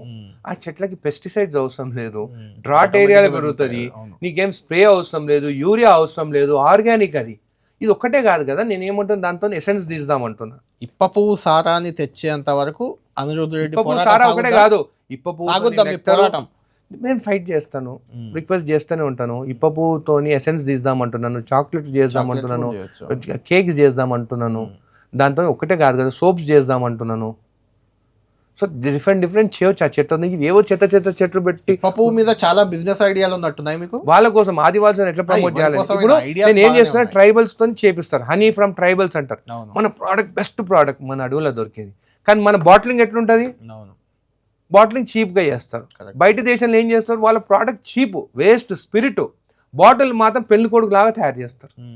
సో మనం కూడా వీళ్ళు బాటిలింగ్ చేసేసి మంచిగా ఎట్లయితే యూరోపియన్ కంట్రీస్ చేసి 10,000 అమ్మండి. ఎందుకు 100 రూపాయలు 200 రూపాయలు అని పెడతారు? మనది తక్కువ ఎందుకు చేసుకుంటున్నాం? మనం 10,000 పెట్టి మనం చేద్దాము, అడ్వర్టైజ్మెంట్ చేద్దాము, మార్కెటింగ్ చేద్దాము.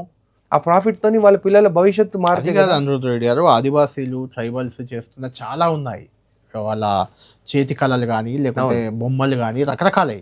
వాటి ప్రమోషన్ కి దిక్కు లేదు. అదే చేయాలి అంటున్నా, నేను చేయాలంటున్నా. ఇది ఒక్కటే కాదు కదా, అదే చేయాలి. మన ప్రోడక్ట్ బెస్ట్, మన అడ్వర్టైజ్మెంట్ లేదు, మార్కెటింగ్ లేదు అంటున్నారు. మీరు అన్నట్టు హనీ కూడా తేనె అవును చాలా చీప్ గా అమ్ముకుంటారు. అదే మన వాల్యూ మనకు తెలియదు, మన ఇంటి బంగారం మనకు తెలియదు. మనం పక్కన చూస్తుంటాం, పక్కన ఏముందని చెప్పేది మనం మర్చిపోతాం. ఫస్ట్ ఇప్పుడు పొలిటీషియన్స్ కూడా ఎట్టనే అయిపోయింది. మన కాన్స్టిట్యూన్స్ ఉన్నప్పుడు మన ఎమ్మెల్యే మంచోడు ఉంటే చూడరు, పక్కన వాళ్ళ దిగు చూస్తుంటారు. మంచోడు ఉన్నా కానీ పక్కన చూస్తుంటారు. అంటే మన ఇంటి బంగారం మనం గుర్తుపడతలేము.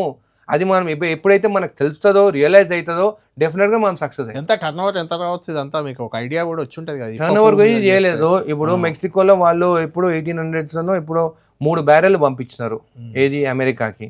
ఈరోజు వాళ్ళు నాకు తెలిసి $13 బిలియన్ చేస్తున్నారు. అంటే దాదాపు 3 లక్షల కోట్ల దానికి అప్రాక్సిమేట్లీ వాళ్ళు చేస్తున్నారు. అట్లనే మనం ఇప్పుడు స్టార్ట్ చేస్తే నెక్స్ట్ 10-20 yearsకి అక్కడ రీచ్ అవుతాం కదా అని చెప్పేసి. జపాన్ వాళ్ళు అయితే 10 years అని మంచిగా 3,000 crores దానికి రీచ్ అయినారు.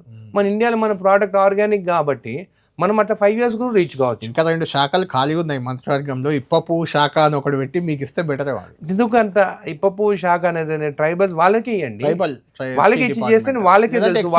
వాళ్ళు చిన్నప్పటి నుంచి చూస్తున్నారు. ఎందుకు మీరు ఆదిలాబాద్ అడవిలోకి పోయి మీరు అడగండి ఒకసారి ట్రైబల్స్ ఇప్పపు గురించి. వాళ్ళు నాకని ఎక్కువ చెప్తారు. కరెక్టే, ఇప్ప పువ్వు మీద ఉన్నాయి.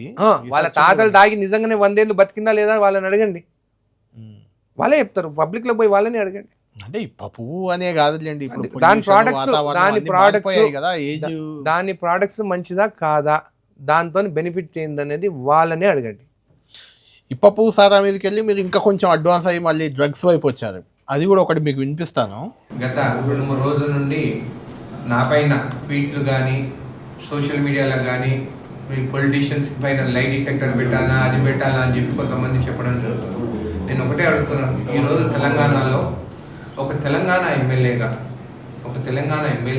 నేను స్టేట్మెంట్ ఇస్తే కొంతమంది ఆంధ్ర వాళ్ళు నేను ఎవరిని అంటున్నాను, ఇక్కడికి బతకనీకి వచ్చే ఎవరు ధనవంతుల గురించి మాట్లాడుతున్నారు. మీరు ఇష్టం వచ్చినట్టు టార్గెట్ చేస్తే మాత్రం మంచిది కాదు.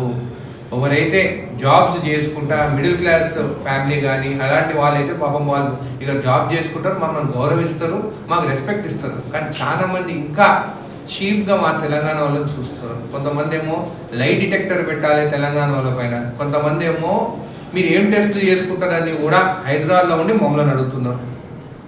కొంతమంది ఏమో బ్లాక్ డే తెలంగాణ ఫార్మేషన్ ఒక ఎంపీ బ్లాక్ డే అని చెప్పి చెప్తున్నాడు. మళ్ళీ ఆయన స్కూల్స్ హైదరాబాదే, ఆయన ఇల్లు హైదరాబాదే.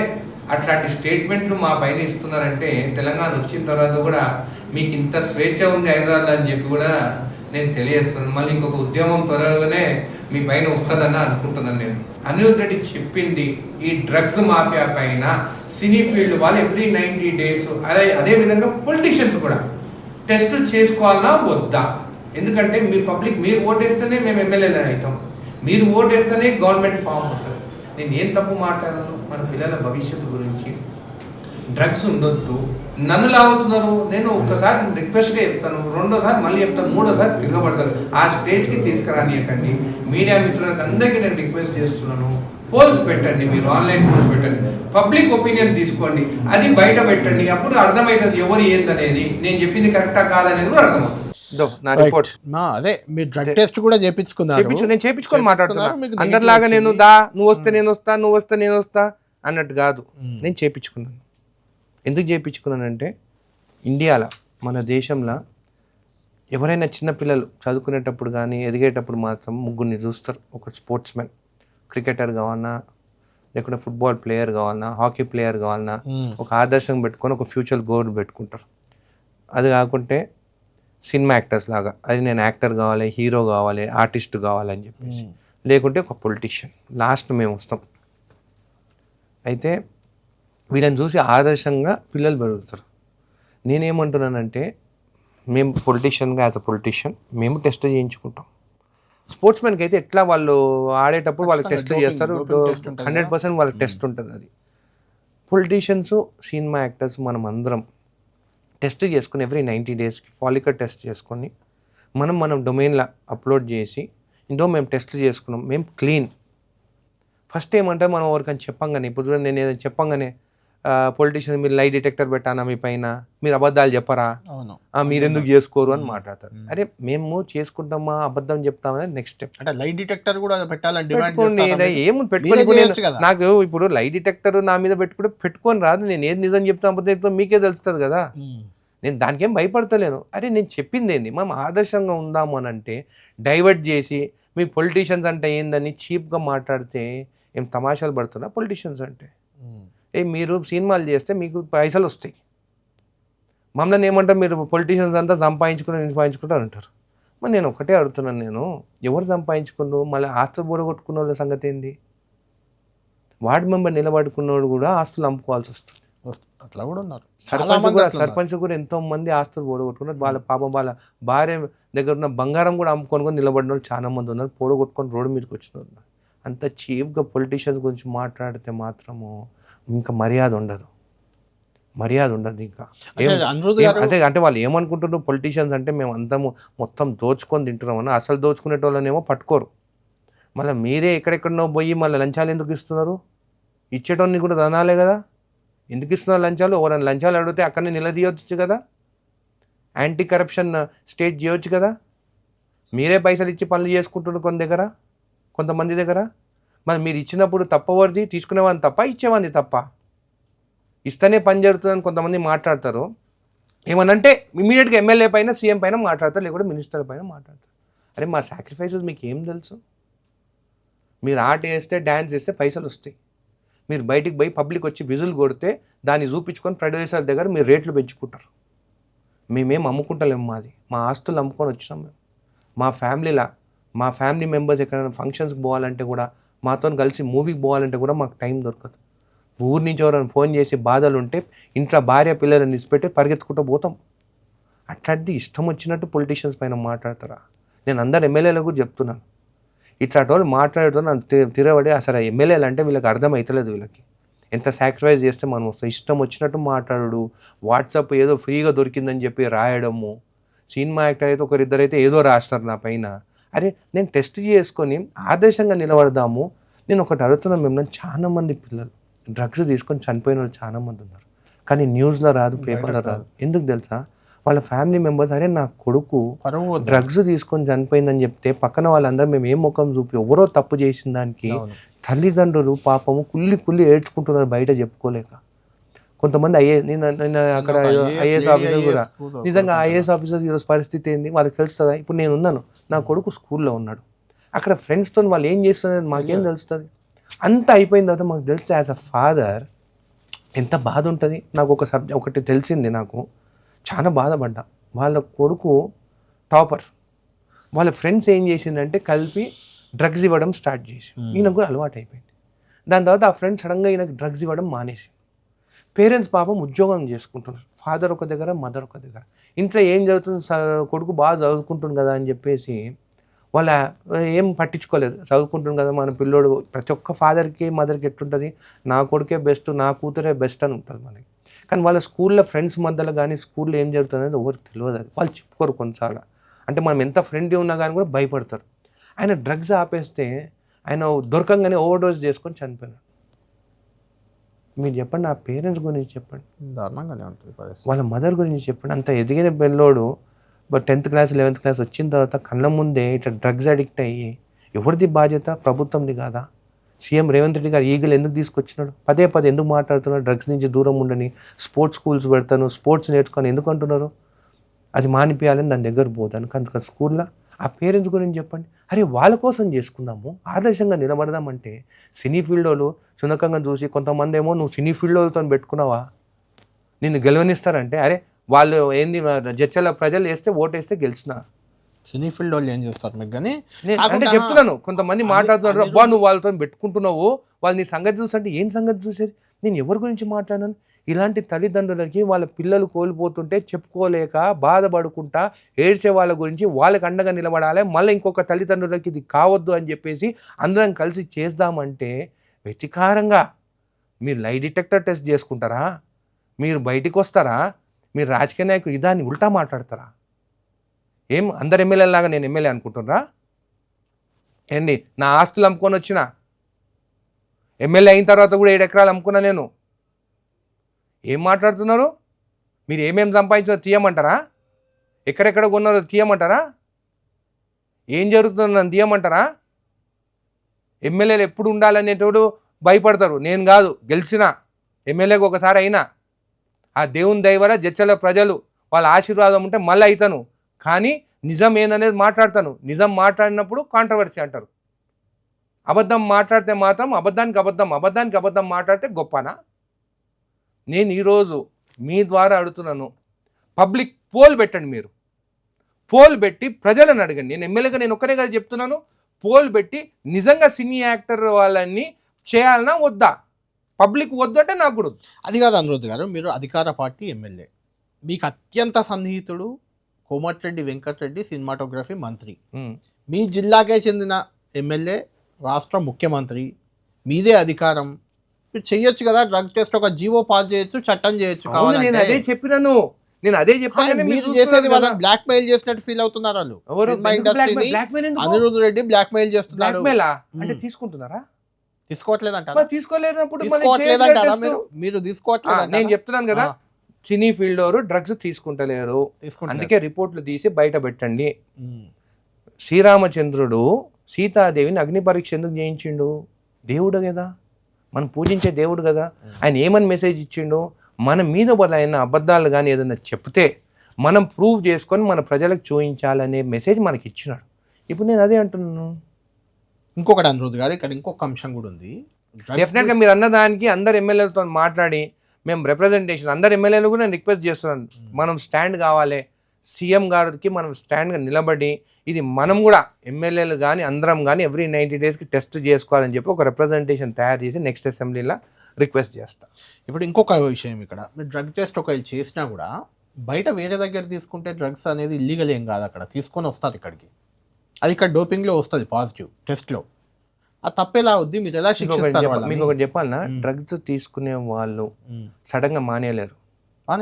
అందుకే రిహాబిటేషన్ సెంటర్స్ ఇవన్నీ సెంటర్స్ ఉన్నాయి.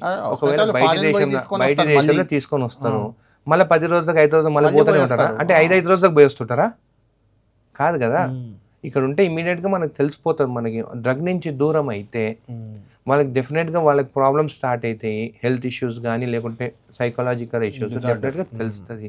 నేను ఒకటే రిక్వెస్ట్ ఏంటంటే, ఇంట్లో ఫ్యామిలీ మెంబర్స్ కానీ పేరెంట్స్ కానీ వాళ్ళు స్ట్రిక్ట్ విజిలెన్స్ చూస్తుండాలి. పిల్లలను కూడా చూసుకొని వాళ్ళు ఎక్కడ పోతున్నారు, నైట్స్ వాళ్ళు ఓటుతో తిరుగుతున్నారు, ఏం జరుగుతున్నారు వాళ్ళు కూడా నిఘా పెట్టి కంట్రోల్ చేస్తేనే కంట్రోల్. అంటే మీరు ఏంటి తెలంగాణలో ఆస్తులు ఉంటూ స్కూళ్ళు ఉంటూ మమ్మల్ని బెదిరిస్తారని ఏదో ఉద్యమకారులాగా బెదిరిస్తున్నారు కదా, అంటే ఆంధ్ర వాళ్ళు బెదిరియలేదు. అంటే మనని చీపా అని నువ్వు మా పైన ముఖాల పైన ఉంచితే కూడా తుడుచుకొని పోమంటారా? తెలంగాణ వచ్చింది, తెలంగాణ వచ్చి 2014లో వచ్చింది, సోనియమ్మ ఇచ్చింది. ఈరోజు 2026 12 years అవుతుంది. అరే మంచిగా ఉన్నాము అందరం కలిసిమెలిసి తిరుగుతుంటే it is a black day అని పార్లమెంట్ అంటే ఎంత బాధ. బ్లాక్ డే అది మాకు బ్లాక్ డే అంటారు, స్కూల్స్ ఇక్కడనే పెట్టుకుంటారు. నేను అనేది ఎవరితో ఎవరైతే మాట్లాడుతున్నారో, ఎవరైతే వర్క్ చేసుకుంటున్న ఎంప్లాయీస్, చాలా మంది ఎంప్లాయీస్ కూడా గవర్నమెంట్ ఆఫీస్లో చేస్తూనే ఉన్నారు. ఎవరికైనా ఏమన్నా వాళ్ళకి ప్రాబ్లం ఉందా? అందరికి సపోర్ట్ చేస్తున్నాము. జాబ్ చేసేటోళ్ళకి సపోర్ట్ చేస్తున్నాము, ఐటీ దాంట్లో చేసేటోళ్ళకి సపోర్ట్ చేస్తున్నాము. మ్యారేజెస్ ఇక్కడ నుంచి మా మదర్ది నెల్లూరు, మా తాత వాళ్ళ సిస్టర్ సన్కి కడప కోటిరెడ్డి, మీకు తెలిసి ఉంటుంది కడప కోటిరెడ్డి ఎంత ఆయన మనవరాలని మా తాత వాళ్ళ మేనల్లుడికి ఇచ్చిండ్రు. టీసీ రెడ్డి గారు అని వైస్ ఛాన్సలర్ ఆయన ఉండే, ఆయన వైఫ్ కడప కోటిరెడ్డి మనవరాలు. అంటే మా ఫ్యామిలీలో ఇప్పటి నుంచి కాదు, 40-50 సంవత్సరాల నుంచే మేము మ్యారేజ్ చేసుకున్నాం. మా మదర్ నల్లపరెడ్డి ఫ్యామిలీ, నల్లపరెడ్డి శ్రీనివాసరెడ్డి ఒక పెద్ద టాల్ మినిస్టర్, ఒక స్ట్రాంగ్ పొలిటీషియన్. మా మదర్ వాళ్ళ చిన్న ఆయననే. అంటే నాకు అన్ని ప్రాంతాల నుంచి నాకు రిలేషన్ ఉంది కదా, మేము ఎప్పటి నుంచో మాకు పెళ్లి సంబంధాలు ఆ ఏరియాల నుంచి ఉన్నాయి కదా, నాకేం కోపం ఉంటుంది. కానీ ఎందుకు మా గురించి మీరు మాట్లాడుతున్నారు? మీకేం కావాలో తీసుకోండి, మీకేం కావాలో అడగండి, మోడీ గారిని అడగండి, తెచ్చుకోండి, డెవలప్ చేసుకోండి, మేమేం ఆపుతలేం కదా. ఎందుకు మళ్ళీ మా పైన ఇంకా 12 ఏళ్ళు అయిన తర్వాత కూడా అన్ని బిజినెస్ మీరే చేసుకుంటూ నిజంగా తెలంగాణ వాళ్ళకి పైసల పైన మాకు ఆశ ఉండదు. మేము సెంటిమెంటల్ పీపుల్, మాకు రిలేషన్షిప్ ఇంపార్టెంట్. మీకు మనీ ఇంపార్టెంట్ ఏమో, మీకు బిజినెస్లు ఇంపార్టెంట్ ఏమో, మీరు చేసేది చేసుకోండి. కానీ మమ్మల్ని ఊరికి ఏదో ఒక మాట మాట్లాడితే మాత్రం ఇంకా తిరగబడి మీరు ఇక్కడ ఉండొద్దు అని చెప్పి మేము ఉద్యమం స్టార్ట్ చేస్తే ఉండగలుగుతారా? మీరు కాంట్రాక్ట్స్ చేసుకోగలుగుతారా? కన్స్ట్రక్షన్ చేసుకోగలుగుతారా? అసలు కరప్షన్ తెలంగాణ ఓవర్ పోయి లంచాలు ఇయ్యరు. కరప్షన్ స్టార్ట్ చేసిందే మీరు కదా. ఓపెన్గా చెప్తున్నాను, ఓపెన్ ఛాలెంజ్. అంతే, పైసలు ఇచ్చి పని చేసుకునే స్టార్ట్ చేసింది మీ ఆంధ్ర వాళ్ళే కదా, కొంతమంది బిజినెస్ పీపుల్ మీరే కదా, నాకు తెలియదా? అది ఇంకా ఆంధ్ర వాళ్ళనే ప్రోత్సహిస్తున్నారని కదా మీ ప్రభుత్వం కూడా వచ్చాక. నేను ఏమంటున్నాను, మన తెలంగాణ వాళ్ళు బిజినెస్లోకి రావాలి.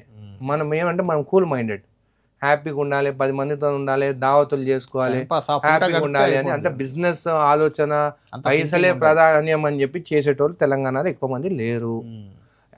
అందరు కూల్గా ఫ్యామిలీతోని మంచిగా ఉండాలి అనేది ఉంటుంది. వాళ్ళకి ఏంది వచ్చి ఇక్కడ బిజినెస్ చేసుకోవాలి, ఎట్లా వీళ్ళు చేసుకోలేరు కదా, మేము చేసుకోవాలి. అందుకే తెలంగాణ వాళ్ళే ముందుకు రావాలి, కాంటాక్ట్స్కి రావాలి, వాళ్ళు టెండర్లో పార్టిసిపేట్ చేయాలి. ఇవంతా టెండర్ సిస్టమే కదా, డెఫినెట్గా వర్క్ చేస్తే 100% సపోర్ట్ చేస్తాం. ఎందుకు ఈ మధ్య పవన్ కళ్యాణ్ కూడా ఏదో మీ సినిమాలు నడవనివని అన్నారు, ఉస్తాద్ ఆపేశారా జడ్చర్లలో? ఇప్పుడు నరదిష్టి నేను ఎప్పుడైతే ఏదైతే ఇప్పుడు మీరు క్వశ్చన్ అడిగితే నేనేం ప్రిపేర్ అయ్యి మాట్లాడాను, నా మైండ్కి ఫస్ట్ థాట్ ఏమొస్తుందో అదే మాట్లాడుతున్నాను. యూజర్ ఏంటంటే ఎవరికైనా ఫస్ట్ ఏది ఆలోచిస్తారో అదే 100% సక్సెస్ కూడా అదే. ఇప్పుడు ఆయన నరదిష్టి అన్నాడు. నరదిష్టి అన్నప్పుడు తెలంగాణ వాళ్ళని ఎందుకు నరదిష్టి అన్నావు, క్షమాపణ చెప్పు అని అన్నాను. ఆయన చెప్పలేదు. అందుకే మన మూవీ కూడా మీకు తెలుసు కదా, ఫస్ట్ షో ఎండింగ్ అయిపోయే లోపలనే ఫ్లాప్ అయిపోయింది. ఫ్లాప్ అయింది కానీ మీరు ఆపలేకపోయారు కదా. అదే ఫ్లాప్ అయినప్పుడు హిట్ అయ్యే మూవీని ఆపుతానంటే ఏమైనా ఉంటది, ఆల్రెడీ ఫ్లాప్ అవుతుంది ఆల్రెడీ, అంతే కదా, మళ్ళా అంతే కదా.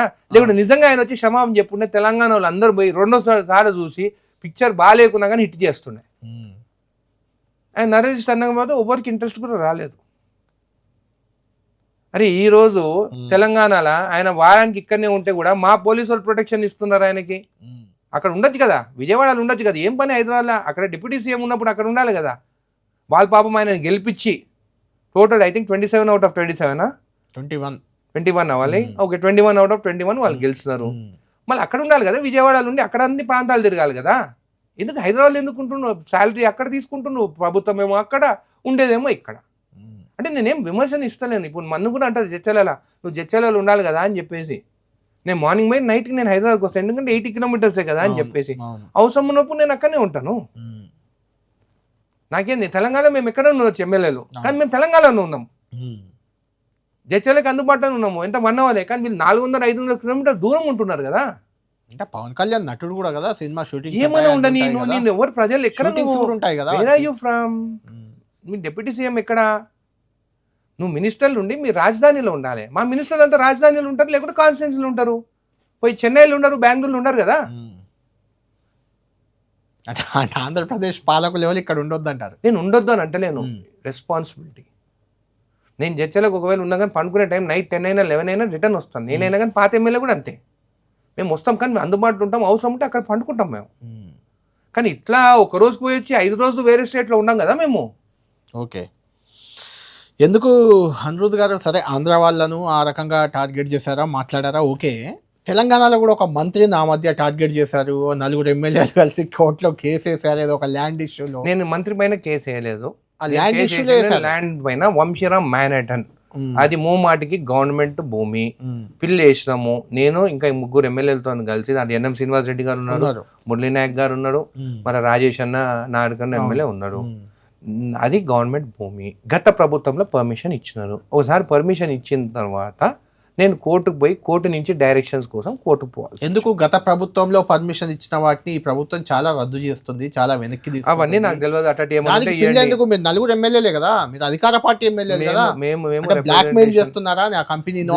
ఎక్కడైనా మేము చేసినట్టు మీ అధికారం మీరున్నారు, బ్లాక్ మెయిల్ మేము ఎక్కడైనా చేసినట్టు ఎవరైనా రుజువు చేస్తే నా పదవికి కూడా నేను రిజైన్ చేశారు అనట్లేదు, అట్లా అనుమానం వస్తుంది కదా. మీరు అధికార పార్టీ నాయకులు ఏమన్నా ఉండని ఎవరైతే ఉన్నారో దాని వెనుక వంశీరామ్ మ్యాన్హాటన్ ఉన్నారో, చాలా మంది పెద్ద బీజేపీ నాయకుడు ఆయనకు సపోర్ట్ గా ఉన్నాడు, పెద్ద బీజేపీ నాయకుడు. అది బయటికి వస్తుంది, ఎవరు ఇల్లు కట్టుకుంటుండ్రు, ఎవరు ఇల్లు ఈయన కట్టిస్తుండ అనేది కూడా బయటికి వస్తుంది. ఎవరు లేరు, మీరు కూడా చెప్పారు కదా అప్పుడు. ఎవరు లేరు, ఎందుకు అది మీకు తెలుస్తుంది కదా. ఇప్పుడు రెవెన్యూ డిపార్ట్మెంట్ ని మేము అడిగినాం రిపోర్ట్, ఆ రిపోర్ట్ తో మీకు తెలుస్తుంది ఎవరు దాని వెనకాల ఉన్నారు, ఎవరు దాని వెనకాల లేరు అనేది. ఈ రోజు నేను ఓపెన్ గా చెప్తున్నాను, బీజేపీ నాయకుడు పెద్ద లీడరు ఆ వంశీరామ్ మ్యాన్హాటన్ ఎండితో ఉన్నాడు. నేను ఇప్పుడు కూడా చెప్తున్నాను, ఎవరు బండి సంజయ్ ఉన్నారా? నేను ఎవరి పేరు చేయను, నేను కిషన్ రెడ్డి, నేను ఎవరి పేరు ప్రూఫ్ ఉన్నాడు, పెద్ద నాయకుడు అయితే ఉన్నాడు. ఎవరు ఇల్లు కట్టుకుంటున్నారు, ఎవరు ఉన్నారు అనేది మీరు చెక్ చేయండి. నేను ఒక 10-15 రోజుల తర్వాత వంశీరామ్ మ్యాన్హాటన్ ఆ భూమిని ఎట్లా మోసం చేసింది అనేది మొత్తం ప్రెస్ మీడియాని పిలిచి ఒక ప్రెజెంటేషన్ ఇస్తాను. 10-15 days ఆ ప్రెజెంటేషన్. ఎందుకంటే కోర్టులో ఉంది కాబట్టి మా అడ్వకేట్ గారి దగ్గర అప్రూవల్ తీసుకొని, ఎందుకంటే చీఫ్ జస్టిస్ దగ్గర ఉంది కేసు, అప్రూవల్ తీసుకొని అసలు నేను ఎందుకు కేసు వేస్తాను, దాంట్లో ఏం జరిగిందని ప్రజల ముందు పెడతాను. దాని తర్వాత ఇంకా ప్రజలు డిసైడ్ చేస్తారు. అంతే. ఇంకా మీ పోరాటంలో ఇంకా చాలా అంశాలు ఉన్నాయి. అంటే కొత్తగా అసెంబ్లీకి వచ్చారు, అసెంబ్లీ వాతావరణం ఇదంతా అడ్జస్ట్ అయ్యారా? ఎలా నడుస్తుంది అసెంబ్లీ అనుకుంటున్నాను? బాగా జరుగుతుంది, నాకైతే బాగానే జరుగుతుంది. ప్రశాంతంగా మంచిగా కూల్గా జరుగుతుంది. నాకైతే అది అనిపిస్తుంది. నేనైతే ఉన్నది ఏది ఇష్యూస్ ఉన్నాయో నేను రేజ్ చేస్తున్నాను. మీరు చేస్తున్నారు కానీ కొంతమంది వ్యక్తిగతంగా వేరే గురించి మనకెందుకు, నా గురించి చెప్తాను. అది ఎక్స్పెక్ట్ చేసేయండి, అదే కదా నెగిటివ్ అయ్యేది. ఎమ్మెల్యేస్ చిన్నపిల్లలు కూడా ఏమంటారు, ముందు ఒకప్పుడు మేము చిన్న ఉన్నప్పుడు అసెంబ్లీ చూసేది, ఇవాళ రేపు చిన్నపిల్లలు అసెంబ్లీ చూస్తున్నారా? అరే చూస్తే అరే వీళ్ళిద్దరు కొట్లాడుకుంటారు అనేది. అందుకే నేను ఏమంటున్నా అంటే ఎమ్మెల్యేలు అందరూ అసెంబ్లీలో ఉన్నప్పుడు ఇష్యూస్ పైన, పబ్లిక్ రిక్వైర్మెంట్స్ పైన నేను మాట్లాడాలి ఎక్కువ. నువ్వు వస్తే నేను వస్తా, నువ్వు వస్తే నేను వస్తా, నువ్వు కొడితే నేను కొడతా అని మాట్లాడితే రాను అసలు నమ్మకం అనేదే పోతుంది. సో ఈరోజు చూస్తే మీరు మా దాంట్లో కాంగ్రెస్ అంతా ఎడ్యుకేటెడ్ డాక్టర్స్, ఇంజనీర్స్ ఉన్నాం. అందుకే మీరు చూడండి, మా సైడ్ నుంచి ఒక్కరు కూడా ఒక బూత్ మాట్లాడరు, ఏం మాట్లాడరు. మా డాక్టర్స్ అయితే అంత బాగా పేషెన్స్ ఉన్న డాక్టర్స్ ఉన్నారు మా దగ్గర. పాపం ఒక బూత్ కూడా రాదు నోట్లోకి వెళ్ళి. ఎందుకు నీ అయ్యా నీ అవ్వ అంటే ఎవరన్నా ఏ డాక్టర్ అన్నాడు? డాక్టర్లు కాదు, ఎమ్మెల్యేలు. కోలాటం చేస్తా అంటున్నారు. నేను అనేది ఎడ్యుకేటెడ్ పీపుల్ గురించి, వాళ్ళ గురించి కూడా నేను అంటున్నాను. వాళ్ళని కూడా నేను రిక్వెస్ట్ చేస్తున్నాను, will talk only on issue base. నేను ఎక్కడైనా అట్లా మాట్లాడలేదు, మాట్లాడలేదు కదా. అట్లనే అందరు చేంజ్ అవుతున్నారు, రాను చేంజ్ అవుతుంది మళ్ళీ అంటున్నాను నేను. అంతే. అనిరుద్ గారు, మీ నియోజకవర్గంలో జడ్చర్లో కొన్ని కంపెనీలు, ఫ్యాక్టరీలను కూడా మీరు బెదిరిస్తుంటారని, దానికి రాకపోతే పొల్యూషన్ కంట్రోల్ బోర్డుతో దాడులు చేపిస్తారని, ఇలాంటి ప్రచారంలో వాస్తవం ఉందా? పొల్యూషన్ బోర్డు ఏది దాడులు చేసి ఏది బంద్ చేసినారు చెప్పండి? అలా బెదిరింపుడు. నేను బద్నాం అవుతున్నా, నేను కంప్లైంట్ చేస్తే వాళ్ళ యాక్షన్ తీసుకోకుంటే నేను బద్నాం అవుతున్నా. పబ్లిక్ ఏమంటారు, ఆహా మా ఎమ్మెల్యే కంప్లైంట్ చేసిండు, ఇంకా పొల్యూషన్ బోర్డు వచ్చి క్లీన్ చిట్ ఇచ్చిండు, మా ఎమ్మెల్యే ఎంత మాట్లాడుకున్నావు అని మాట్లాడుతున్నారు. అందుకే వస్తుంది, మళ్ళీ అట్లనే వస్తుంది. ఎందుకంటే పబ్లిక్ మైండ్ సెట్ లా ఇట్లనే. ఎందుకంటే కొంతమంది అధికారులు వాళ్ళ పని చేయకుంటే, ఒక దొంగ రిజిస్ట్రేషన్ అయితే కూడా వాళ్ళ ఎమ్మెల్యేకి అటాచ్ చేసేస్తారు. ఒక అధికారిని కూడా చాలా సీరియస్ వార్నింగ్ ఇచ్చిన నేను. ఇట్లా 100% నేను ఈరోజు చెప్తున్నాను. నేను మీ ద్వారా నా కాన్ఫిడెన్స్ లో ఉన్న అధికారులు పని చేయొద్దు ఇలాంటి నా దగ్గర ఒకటే చెప్తున్నాను, కరప్షన్ కానీ నేను కంప్లైంట్ ఇస్తే అది ఎప్పుడు కంప్లైంట్ ఇస్తాను, పబ్లిక్ నాకు వచ్చి చెప్తానే కదా ఇది ఇక్కడ ప్రాబ్లం ఉందని చెప్పి. దానిపైన యాక్షన్ తీసుకోకుంటే నేను మొన్న సీరియస్ అయినాను. మా ఎస్సీ కార్పొరేషన్కి ఇచ్చిన ల్యాండ్ అలా అక్కడ ఉన్న సో కాల్డ్ కంపెనీస్ హెట్రో కానీ ఇవన్నీ ఏం చేస్తున్నారంటే పెద్ద పెద్ద కంపెనీసే, వాళ్ళ డంప్ ఎవరైతే కాంట్రాక్ట్ తీసుకుంటారో దూరం వేస్తే అసలు వేయొద్దు కూడా చెత్త, అవన్నీ కెమికల్ డ్రమ్స్ తీసుకొచ్చి ఈ ల్యాండ్లో పెడుతున్నారు. పెట్టి కాల్స్తున్నారు నైట్ కాగానే. మొన్న నైట్ ఛత్రపతి శివాజీ గారిది స్టాచ్యూ ఓపెనింగ్ కోసం అని చెప్పి నేను పుల్లపల్లికి నైట్లో పోయిండే, నైట్ 7:30 8 పోతుంటే ఇట్లా మొత్తం పొగలు వెళ్తున్నాయి. ఆ రోజు ఆ మీటింగ్ నేను చెప్పిన సెక్రటరీకి కూడా వార్నింగ్ ఇచ్చిన, ఏం చేస్తున్నారు మీరు, ఇంత మెటీరియల్ వేసి కళ్ళకి కనిపిస్తుంటే పొల్యూషన్ ఛాన్సార్ కంప్లైంట్ చేస్తే పొల్యూషన్ బోర్డు వాళ్ళు యాక్షన్ తీసుకోలే అన్నాడు. దాని తర్వాత నేను ప్రెస్ స్టేట్మెంట్ ఇచ్చిన. ఈ రోజుకి 10 రోజులు అయింది, పొల్యూషన్ బోర్డు వాళ్ళు పోలేదు. ఎవరిది తప్పది? మీరు ఏమంటారు బ్లాక్మెయిల్? నేను బ్లాక్మెయిల్ కాదు, నేను తీసేయమంటున్నాను కదా. కొండా సురేఖ గారు నేను ఇచ్చిన స్టేట్మెంట్ ఈ మండే నాడు మీటింగ్ పెట్టాను. ఎందుకు నా ఊర్లో మీరు అందరు కదా సర్పంచ్ ఎందుకు కోల్పోయింది అనేది. అవును, నా ఊర్లో స్పాంజ్ ఫ్యాక్టరీ బంద్ చేపిస్తా, నా ఇంటి మీద పొగబడుతుంది. నేనేమంటున్నాను, అప్పుడు ఏమంటారు, నువ్వు రూలింగ్ పార్టీలో నువ్వు చేయలేదు అంటే ఎవరిది మిస్టేక్? ఆ వచ్చిన అధికారి వచ్చిన ఆయన తప్పుడు రిపోర్ట్ రాసడానికే కదా మిస్టేక్. వచ్చినప్పుడల్లా పొల్యూషన్ లేదని రాస్తారు రిపోర్ట్ తీయండి వాళ్ళది. అప్పుడు ఎమ్మెల్యే తప్పు ఎట్లయితుంది? వాళ్ళని ఏమన్నారు, రిపోర్ట్ రాసిన వాళ్ళని మాత్రం ఒక్క మాట అన్నారు అపోజిషన్ వాళ్ళు, ఎమ్మెల్యేని అంటారు. సో నేను ఏమంటున్నానంటే ఎవరన్నీ ఏమని అనుకోను, నాకున్న ఇష్యూస్ నా దగ్గర పొల్యూషన్ ఫ్రీ స్టేట్ చేస్తా అని, పొల్యూషన్ ఫ్రీ కాన్స్టిట్యున్సీ చేస్తా అని చెప్పినాను. అట్లాంటి అధికారులు కూడా సపోర్ట్ ఉండాలి. సపోర్ట్ లేనప్పుడు నేను ఒకసారి చెప్తున్నాను, ఫస్ట్ రిక్వెస్ట్ చేస్తాను, రెండోసారి చెప్తాను, మూడోసారి తిరగబడుతున్నాను. 2 సార్లు చెప్పినాను పొల్యూషన్ గురించి, అరవింద్ కానీ ఇవన్నీ వాళ్ళు సరిగా చేయలేదు. మొన్న తిరగబడ్డా, అసెంబ్లీ అయిపోయిన తర్వాత ఆ చెత్త తీసుకొని ఏ ఫ్యాక్టరీలలో చెత్త పంపిస్తుందో ఆ లేబుల్ తీసుకొని వాళ్ళ గేట్ ముందు వేస్తాను. కొండా సురేఖ గారు రేపు మీటింగ్ పెట్టింది, ఏది మండే నాడు, దాని నుంచి ఏం యాక్షన్ తీసుకుంటారో చూస్తా. ఇప్పుడు ఏమైపోయింది తెలుసా, MLAs complaint is benefit to someone else. అవును, అంటే మేము కంప్లైంట్ ఇస్తే there is someone who's getting benefited. మధ్యలో బెనిఫిట్ అవుతుంది. ఎవరు బెనిఫిట్ అవుతుంది, అది ఏదైతుందో పబ్లిక్ ఆలోచించాలి. నేనైతే ఇట్లనే ఉంటా, ఓపెన్గా మాట్లాడతా. చాలా మందికి అది నెగిటివ్ అనుకోవచ్చు, వీళ్ళతో తలనొప్పి అని అనుకోవచ్చు, ఏమని అనుకోండి. కానీ నిజం అనేది ఈరోజు నిజం మాట్లాడితే కాంట్రవర్సీ అవుతుంది, అబద్ధం మాట్లాడితే కాంట్రవర్సీ అవుతుంది.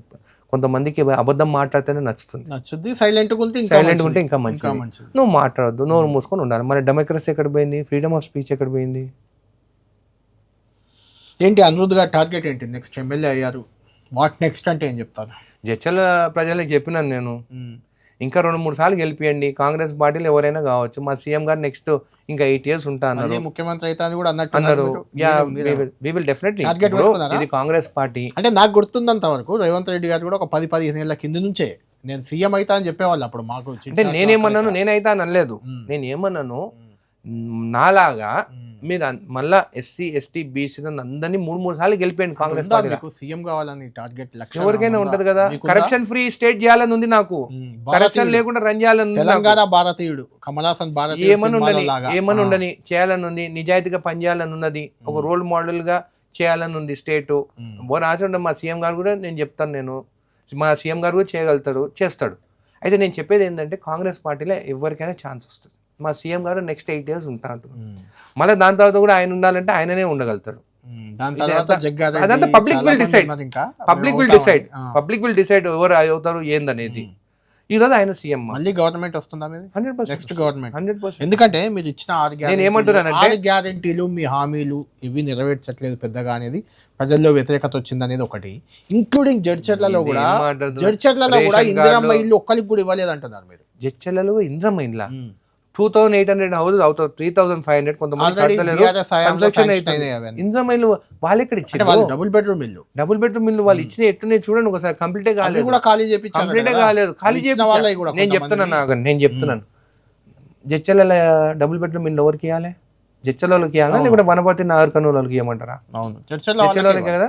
వీళ్ళు ఏం చేసిందంటే పాత ఎమ్మెల్యే దగ్గర ఉన్న కౌన్సిలర్లు ఎమ్మెల్యే ఎలక్షన్స్ కా ముందు ఒక్కొక్క డబుల్ బెడ్రూమ్ ఇస్తాం 2-2 లక్షలు తీసుకుని 2-2 లక్షలు వాళ్ళే చెప్తారు.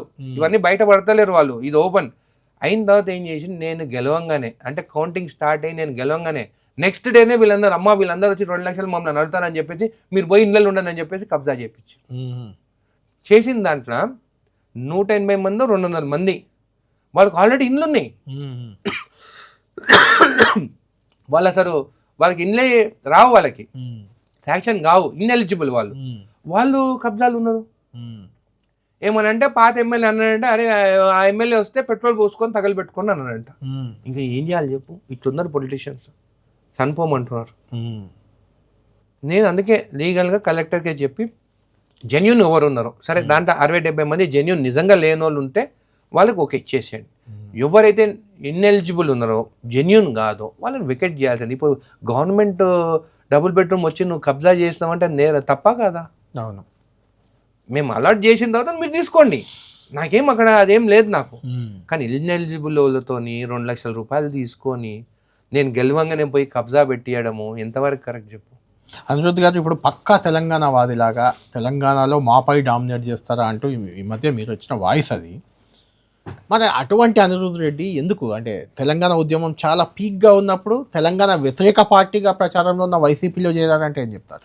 Anirudh Reddy very soft and open person. And open అంటే నేను ఏదైనా ఓపెన్గా మాట్లాడతాను. అప్పుడు రాజశేఖర రెడ్డి గారి అభిమానంతో అప్పుడు వైఎస్ఆర్ కాంగ్రెస్లో జాయిన్ అయినా నేను. ఎప్పుడైతే తెలంగాణ వ్యతిరేకంగా జగన్ గారు చెప్పిన ఇమ్మీడియట్గా అప్పుడే రిజైన్ చేసిన. అప్పుడు వచ్చి మీకు టికెట్ ఇస్తాను నిలబడడం అంటే కూడా నాకు అవసరం లేదన్న చాలా మంది నిలబడ్డోళ్ళు ఉన్నారు. అవును, చాలా మంది నిలబడ్డోళ్ళు ఉన్నారు కూడా 14లో కొంతమంది 14లో తెలుసు. సో చాలా మంది ఉన్నారు. నేను కాదు, నేను బిఫోరే నేను రిజైన్ చేసి వచ్చేసాను. ముందేమో తెలంగాణకి సపోర్టే అని అన్నారు. ఆ తర్వాత నాగం సపోర్ట్ అన్నప్పుడు అప్పుడు జిట్టా బాలకృష్ణారెడ్డి గారు ఉండే, కేకే మహేందర్ రెడ్డి గారు వాళ్ళంతా తెలంగాణ ఉద్యమం కొట్టాను వాళ్ళే కదా, వాళ్ళందరూ కూడా వైఎస్ఆర్సీపీలో. సో అట్టుండే. సో అక్కడి దాని తర్వాత ఇమ్మీడియట్ రిజైన్ చేసిన నేను ఎండు వరకు లేకుండా దాంట్లో. అంటే తెలంగాణ మొదటి నుంచి తెలంగాణ వాదిగానే ఉన్నారు మీరు. చూడు, మా మదర్ నెల్లూరు, నా వైఫ్ది కడప, నాది తెలంగాణ. ఇప్పుడు ఎవరిని తిట్టమంటారు చెప్పండి? అంతా మీదే తెలంగాణ, అంతే కదా. My father's Telangana. మన హిందూ ధర్మం ప్రకారం ఏమంటే ఏదైతే నాయన ఉంటుందో నాయన గోత్రం మనకు వస్తుంది, వాళ్ళ ఇంటి పేరు మనకు వస్తుంది. సో నేను అదే ఫాలో అవుతున్నాను అంతే. రైట్, ఫైనల్ క్వశ్చన్ అనిరుద్ధ్ గారు, నెక్స్ట్ గవర్నమెంట్ మీదే వస్తే, కాంగ్రెసే వస్తే మంత్రి అయ్యే ఆలోచన కానీ అవ్వాలని కోరిక కానీ ఉందా మీకు? నేను first person to support Vakiti Srihari, ఒక ముదిరాజు బిడ్డ. నాకు జడ్చర్ల డెవలప్మెంట్ ఇంపార్టెంట్. నాకు జడ్చర్లకు నిధులు కావాలి. నాకు రేవంత్ రెడ్డి గారు ఎట్లయితే కొడంగల్ డెవలప్ చేసినారో నాకు కూడా జడ్చర్ల అట్లా డెవలప్ చేయాలని ఉంది. నాకు జడ్చర్ల సిటీకి దగ్గర, జడ్చర్లను ఒక టూరిజం ప్లేస్గా, జడ్చర్లకి బైపాస్తోని, ప్రతి తాండకి రోడ్స్తోని, జడ్చర్ల ఇప్పుడు 888 ఇచ్చినారు రేవంత్ రెడ్డి గారు మనకి. జడ్చర్లనే 888 వచ్చింది. నవోదయ స్కూలు మేమ్నర్లో వచ్చేది ఎన్ఎం శ్రీనివాసరెడ్డి గారితో మాట్లాడి, ఎందుకంటే ఆల్రెడీ ఇన్స్టిట్యూట్స్ అక్కడ ఉన్నాయి, జడ్చర్లో కూడా ఎడ్యుకేషన్ ఉండాలి, బాలనగర్ అంటే సిటీకి దగ్గర అని చెప్పేసి అరుణమ్మ దగ్గరికి వెళ్ళి మాట్లాడి నవోదయ జడ్చర్ల శాంక్షన్ చేయించినాం. సో ఇట్లా జడ్చర్లకి డెవలప్మెంట్ కోసం నాకు ఇంపార్టెంట్. మంత్రి పదవి కాదు, నాకు నిధులు కావాలి, జడ్చర్లని డెవలప్ చేయాలి, ఉదండపూర్ రిజర్వాయర్ని టూరిజం స్పాట్గా చేసి వాటర్ స్పోర్ట్స్తో సహా అక్కడ ఉన్న ఫారెస్ట్ ఏరియాలో కూడా ట్రెక్కింగ్ లాంటిది, మా టెంపుల్స్ ఫతేపూర్ మైసమ్మ గుడిని డెవలప్ చేయాలి, మా చెన్నకేశ్వర స్వామి గుడి గంగపూర్లో డెవలప్ చేయాలి, ఊరుకొండపేటలో ఆంజనేయ స్వామి టెంపుల్ డెవలప్ చేయాలి, మినాంబ్రం అని శివాలయం ఉన్నది, ఇవి డెవలప్ చేయాలి. ఇవన్నీ డెవలప్ చేస్తే నాకు నిధులు కావాలి. నా టార్గెట్ అది. వస్తున్నాయా నిధులు మీరు అనుకున్న రకంగా ఇస్తున్నారా? 2.5 ఏళ్ళు ఆల్మోస్ట్ సగం పీరియడ్ అయిపోయింది. ఇప్పటివరకు అయితే బాగానే నిధులు వచ్చినాయి, డెవలప్మెంట్ వర్క్స్ కూడా జరుగుతున్నాయి, ఇంకా కావాలి. ఇప్పటికి హైదరాబాద్ డెవలప్డ్, ఇప్పటికి హైదరాబాద్లో ట్రైన్స్ కావాలి, వాటర్ కావాలి, పైప్ లైన్ కావాలి, కరెంట్ కనెక్షన్స్ కావాలి, ఇప్పటికీ అది రిక్వైర్మెంట్ ఉంటూనే ఉంటుంది ఎవ్రీ టైం. ఇప్పుడు నాకు తాండాలు ఉన్నాయి, ప్రతి తాండకి రోజుగా మన సీఎం గారు ఒక స్టేట్మెంట్ ఇచ్చినారు, అటు లక్ష్మణ్ గారికి చెప్పినారు డైరెక్ట్, అన్ని తాండాలకు తెలంగాణలో రోడ్స్ కావాలని. నా దగ్గర కూడా తాండాలకు అన్నిటికీ రోడ్స్ తీసుకురావాలి. సో ఒకటి 1 by 1 డెవలప్ చేసుకుంటూ వెళ్తాను. లాస్ట్ 10 yearsలో చేయండి, నేను 1 yearలో నిధులు తీసుకొచ్చినాను. 22 సబ్స్టేషన్స్ శాంక్షన్ అయినాయి నాకు జడ్చర్లకి, 22 సబ్స్టేషన్స్. నేను ఎమ్మెల్యే కాకముందు జడ్చర్ల నియోజకవర్గంలో నా 6 మండలాలు కానీ నా టౌన్ చూస్తే ఉన్న సబ్స్టేషన్ 35. అది కాదండి, 35 సబ్స్టేషన్స్. నేను 22 తీసుకొచ్చిన సబ్స్టేషన్లు. అప్పుల్లో ఉన్నాం, డబ్బులు లేవు, ఏమి ఇయ్యలేము, ఏం చెయ్యలేము అని కదా ముఖ్యమంత్రి గారు చెప్తున్నారు. మీరు ఎలా చేస్తారు డెవలప్మెంట్? ఇప్పుడు నేను 22 సబ్స్టేషన్స్ తెచ్చినానన్న, 35 ఉండే నేను ఎమ్మెల్యే కాకముందు. పాత అయిన మినిస్టరు ఒక 6 నెలలు ఎనర్జీ మినిస్టర్ కూడా ఉండే. ఎనర్జీ మినిస్టర్ ఉన్నప్పుడు మళ్ళీ ఎందుకు సబ్స్టేషన్ తెలియదు? నేను ఇంకా 20 years వరకు జడ్చర్ల పవర్, రైతులకి పవర్ డ్రాప్స్ లేకుండా, పవర్ ఫ్లక్చుయేషన్స్ లేకుండా ఈ సబ్స్టేషన్ 22 తీసుకొచ్చాను. ఇంకా 5-6 సబ్స్టేషన్స్ అవసరం, అవి కూడా తీసుకొస్తాను. ఒక 132 kV తీసుకొచ్చినాను. జడ్చర్లలో కూడా ఇంకొక 132 kV కావాలని ప్రపోజల్ పెట్టాను. ఇవి శాంక్షన్ అయితే నెక్స్ట్ 20 years వరకు జడ్చర్ల పవర్ ప్రాబ్లమ్స్ ఉండదు. ఎవరైనా ఆలోచించినారా? ఇంతకుముందు ఎమ్మెల్యేలు ఎవరైనా పేర్లు తెలుసా? పాత ఎమ్మెల్యే నేను అన్నాను, మేము ఇద్దరం నడుచుకుంటా హ్యాబిట్స్కి పోదాము, నిన్ను గుర్తుపడతారా నన్ను గుర్తుపడతారా చూద్దాము, జడ్చల బ్రాండ్ అంటే ఎవరు అంటే నేను అదంటాను, జడ్చల అనేది రావాలి. ఈరోజు జడ్చల అనేది స్టేట్లో అన్ని కాన్సెన్స్ కానీ జడ్చలని గుర్తుపడుతున్నారు. ఒకప్పుడు షాద్ నగర్ తెలుసు, కర్నూలు తెలుసు, షాద్ నగర్ తెలుసు, మహబూబ్ నగర్ తెలుసు, షాద్ నగర్ తెలుసు, కల్వకుర్తి తెలుసు, కొల్లాపూర్ కూడా తెలుసు పబ్లిక్. అవును, ఎందుకంటే జూపల్లి గారు కూడా రిజైన్ చేస్తారు, తెలంగాణ కోసం రిజైన్ చేస్తారు యాజ్ అ మినిస్టర్, అందుకని కొల్లాపూర్ తెలుసు. రిజైన్ చేయకుండానే ఈ రోజు జడ్చల అనేది ఒక నేమ్, ఒక తెలంగాణ ఉన్నాం మనము, మేము అందరి గురించి ఆలోచిస్తున్నాము, ఆదివాసుల గురించి కానీ, ఎస్టీల గురించి కానీ, ఈవెన్ నీర కూడా ప్రమోట్ చేయాలి మనం, ఇవన్నీ మనం ఆలోచిస్తున్నాం అనేది. నేను ఇంకోటి, ఇంతకుముందు ఎమ్మెల్యేలు సర్చ్ చేయని అసెంబ్లీలో ఏం మాట్లాడిందో తెలుస్తుంది. ఎప్పుడైనా మాట్లాడినా అని వాళ్ళు అసెంబ్లీలో కూర్చుంటే ఫోటో పడితే అబ్బా మా జడ్చల ఎమ్మెల్యే వెనకాల కూర్చొని ఉన్నాడు చూడు అని అనేది. ఈరోజు నేను పోతుంటే అసెంబ్లీకి వాళ్ళందరూ వచ్చేసి సార్ ఈ ఇష్యూ పైన మాట్లాడి పబ్లిక్ వచ్చి నాకు రిప్రజెంటేషన్స్. మీ మంత్రి గారి కంటే మీకు ఎక్కువ వచ్చిందిలేండి ఇమేజ్, మీ ముందున్న ఎమ్మెల్యే కంటే కూడా మీకు ఫాలోయింగ్. ముందున్న ఎమ్మెల్యేలే ల్యాండ్స్ ఎక్కడ చేసుకుందామా అంటే ఆయన మంత్రికి కూడా ఆయన మనుషులకి ఎక్కడెక్కడ కబ్జాలు చేయాలి, మూవ్మెంట్ లో తెలంగాణ మూవ్మెంట్ ఉన్నారు, రిజైన్ చేసిన దాంట్లో ఓడిపోయినా కూడా ఈయననే ఓడిపోయాడు. మరి ఎందుకు ఓడిపోయాడు? ఆయన కంటే మీరు ఆ 3 years లో ఏం చేసిండు, ఆ 3 years లో ఏం చేసిండు, ఎందుకు ఓడిపోయాడు అనేది పబ్లిక్ ఆలోచించాలి, అందరు ఆలోచించాలి. ఎప్పుడైనా కానీ మన స్వార్థం కోసం ఎమ్మెల్యే అయితే పబ్లిక్ యాక్సెప్ట్ చేయరు. ఎప్పుడైనా కానీ పబ్లిక్ కోసము మనం గెలిచి వచ్చి వాళ్ళ కోసమే మనం పని చేస్తే పబ్లిక్ ఎప్పుడైనా యాక్సెప్ట్ చేస్తారు. మీకు మంత్రి కావాలని ఆశ అది ఇది ఏం లేదు, కానీ ఇప్పుడే చెప్పినా కదా లేదని చెప్పారు. అయితే కోమటిరెడ్డి రాజగోపాల్ రెడ్డిది ఏంటి పార్టీలో పంచాయతీ, ఆయన మంత్రి ఇమ్మని ఆయన ఇవ్వట్లేదని వీళ్ళు గొడవ, మీకు అత్యంత సన్నిహితుడు కదా ఆయన, ఏంటి ఆయన పరిస్థితి ఏంటి అసలు? నాకేం ఇన్ఫర్మేషన్ లేదు. అంటే మంత్రి పదవి ఇవ్వాల్సిన అవసరం ఉందంటారా ఆయన? అంటే మాట ఇచ్చినారంట, మాట ఇచ్చినారని చెప్పేసి బట్టి విక్రమార్క గారు కూడా చెప్పినారు మాట ఇచ్చినామని చెప్పేసి. సో పార్టీ మాట ఇచ్చింది కాబట్టి వెంకటరెడ్డిని మార్చాలంటున్నారు. పార్టీ హైకమాండ్ ఆయనకి ఇస్తే వెంకటరెడ్డి గారిని ఇప్పుడు ఏదున్నా కానీ కోమటిరెడ్డి వెంకటరెడ్డి గారు తెలంగాణ కోసం అప్పుడు మంత్రి పదవే పక్కకు పెట్టేసి వదిలిపెట్టి వచ్చిన ఆయన. సో నేను కోమటిరెడ్డి వెంకటరెడ్డి గారిని మంత్రి పదవి తీసా అని చెప్పే అంత మనిషిని నేను కాదు, పెట్టమని చెప్పే మనిషిని కూడా నేను కాదు. పార్టీలో ఎవరైనా కానీ ఏదైనా కానీ మా ఏఐసిసి సెక్రటరీ కానీ, మా ఏఐసిసి ప్రెసిడెంట్ కానీ, మా ఎల్ఓపి ప్రెసిడెంట్ రాహుల్ గాంధీ గారు కానీ వాళ్ళు డిసైడ్ చేసుకున్నారు. దాని మీద నాకు అంత అది లేదు, మాట్లాడేది కదా వాళ్ళిద్దరు. నేను ఎప్పటికైనా కానీ వాళ్ళకి సపోర్ట్గా ఉంటాను, వాళ్ళకి నిలబడతాను. వాళ్ళు నన్ను ఒక తమ్మునిలాగా చూస్తారు. 100% నా సపోర్ట్ వాళ్ళ ఇద్దరికి ఉంటుంది. నా సపోర్ట్ నా జీవితాంతం, నా ఈ లైఫ్ ఉన్నంత వరకు నా సపోర్ట్ వాళ్ళకు ఉంటుంది. అంటే ఎట్లా అటాచ్మెంట్ ఎట్లా అనుకుంది గారు మీకు వెంకటరెడ్డి గారికి కానీ రాజగోపాల్ అటాచ్ అయిపోయినాం, ఎలా అయ్యారని? అయిపోయినాం అంతే. అంటే మీకు టికెట్ కావాలి అని అక్కడెక్కడో నల్గొండ జిల్లా ఆయన డిమాండ్ చేసే అంత ఎలా అయ్యారని? వాళ్ళు నన్ను దగ్గర తీసుకున్నారు, తమ్మునిలాగా చూస్తున్నారు, ఒక ఇంటి మంచిలాగా చూస్తున్నారు. అట్లా అటాచ్మెంట్ అయిపోయింది. వాళ్ళిద్దరి కోసము నేను ఏదైనా చేయగలుగుతాను.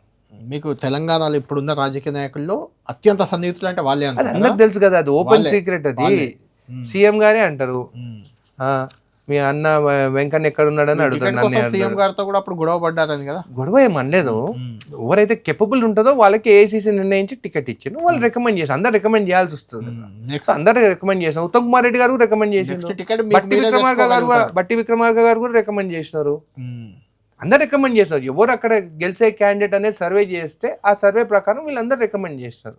రైట్, థ్యాంక్ యూ అనిరుద్ గారు. చాలా అంశాలపై క్లారిటీ ఇచ్చారు. మీ డిమాండ్లు, మీరు తెచ్చిన ప్రస్తావించిన అంశాలు ఏ రకంగా ముందుకు పోతాయి రానున్న రోజు. మీరైతే పోల్ అయితే పెట్టండి, ఖచ్చితంగా పెడతాను. పోల్ పెట్టి పబ్లిక్ అడగండి, సినీ ఫీల్డ్ వాళ్ళని, పొలిటీషియన్స్ ఇద్దరికి టెస్ట్ చేయాలన్నా వద్దా ఎవ్రీ 90 days అని చెప్పేసి. మరి మీరు ఒక్కరే చేసుకున్నారు కదా పొలిటీషియన్, మిగిలిన వాళ్ళకి కూడా అందరు చేస్తారండి. నేను చేస్తాను కదా, చేసుకొని రమ్మని అందరు చేస్తారు. మీరైతే పబ్లిక్ పోల్ పెట్టండి తప్పకుండా. ఒకప్పుడు లీడర్లు ఎక్కడ పోతే పబ్లిక్ వాళ్ళతో పోయేది, ఇప్పుడు అట్లా కాదు. పబ్లిక్కి ఏం కావాలనో, పబ్లిక్ ఎక్కడ ఉంటారో మేము అక్కడనే ఉంటాం. రైట్, థ్యాంక్ యూ అనిరుద్ గారు. ఇది ఈ వారం weekend podcast with Anirudh Reddy.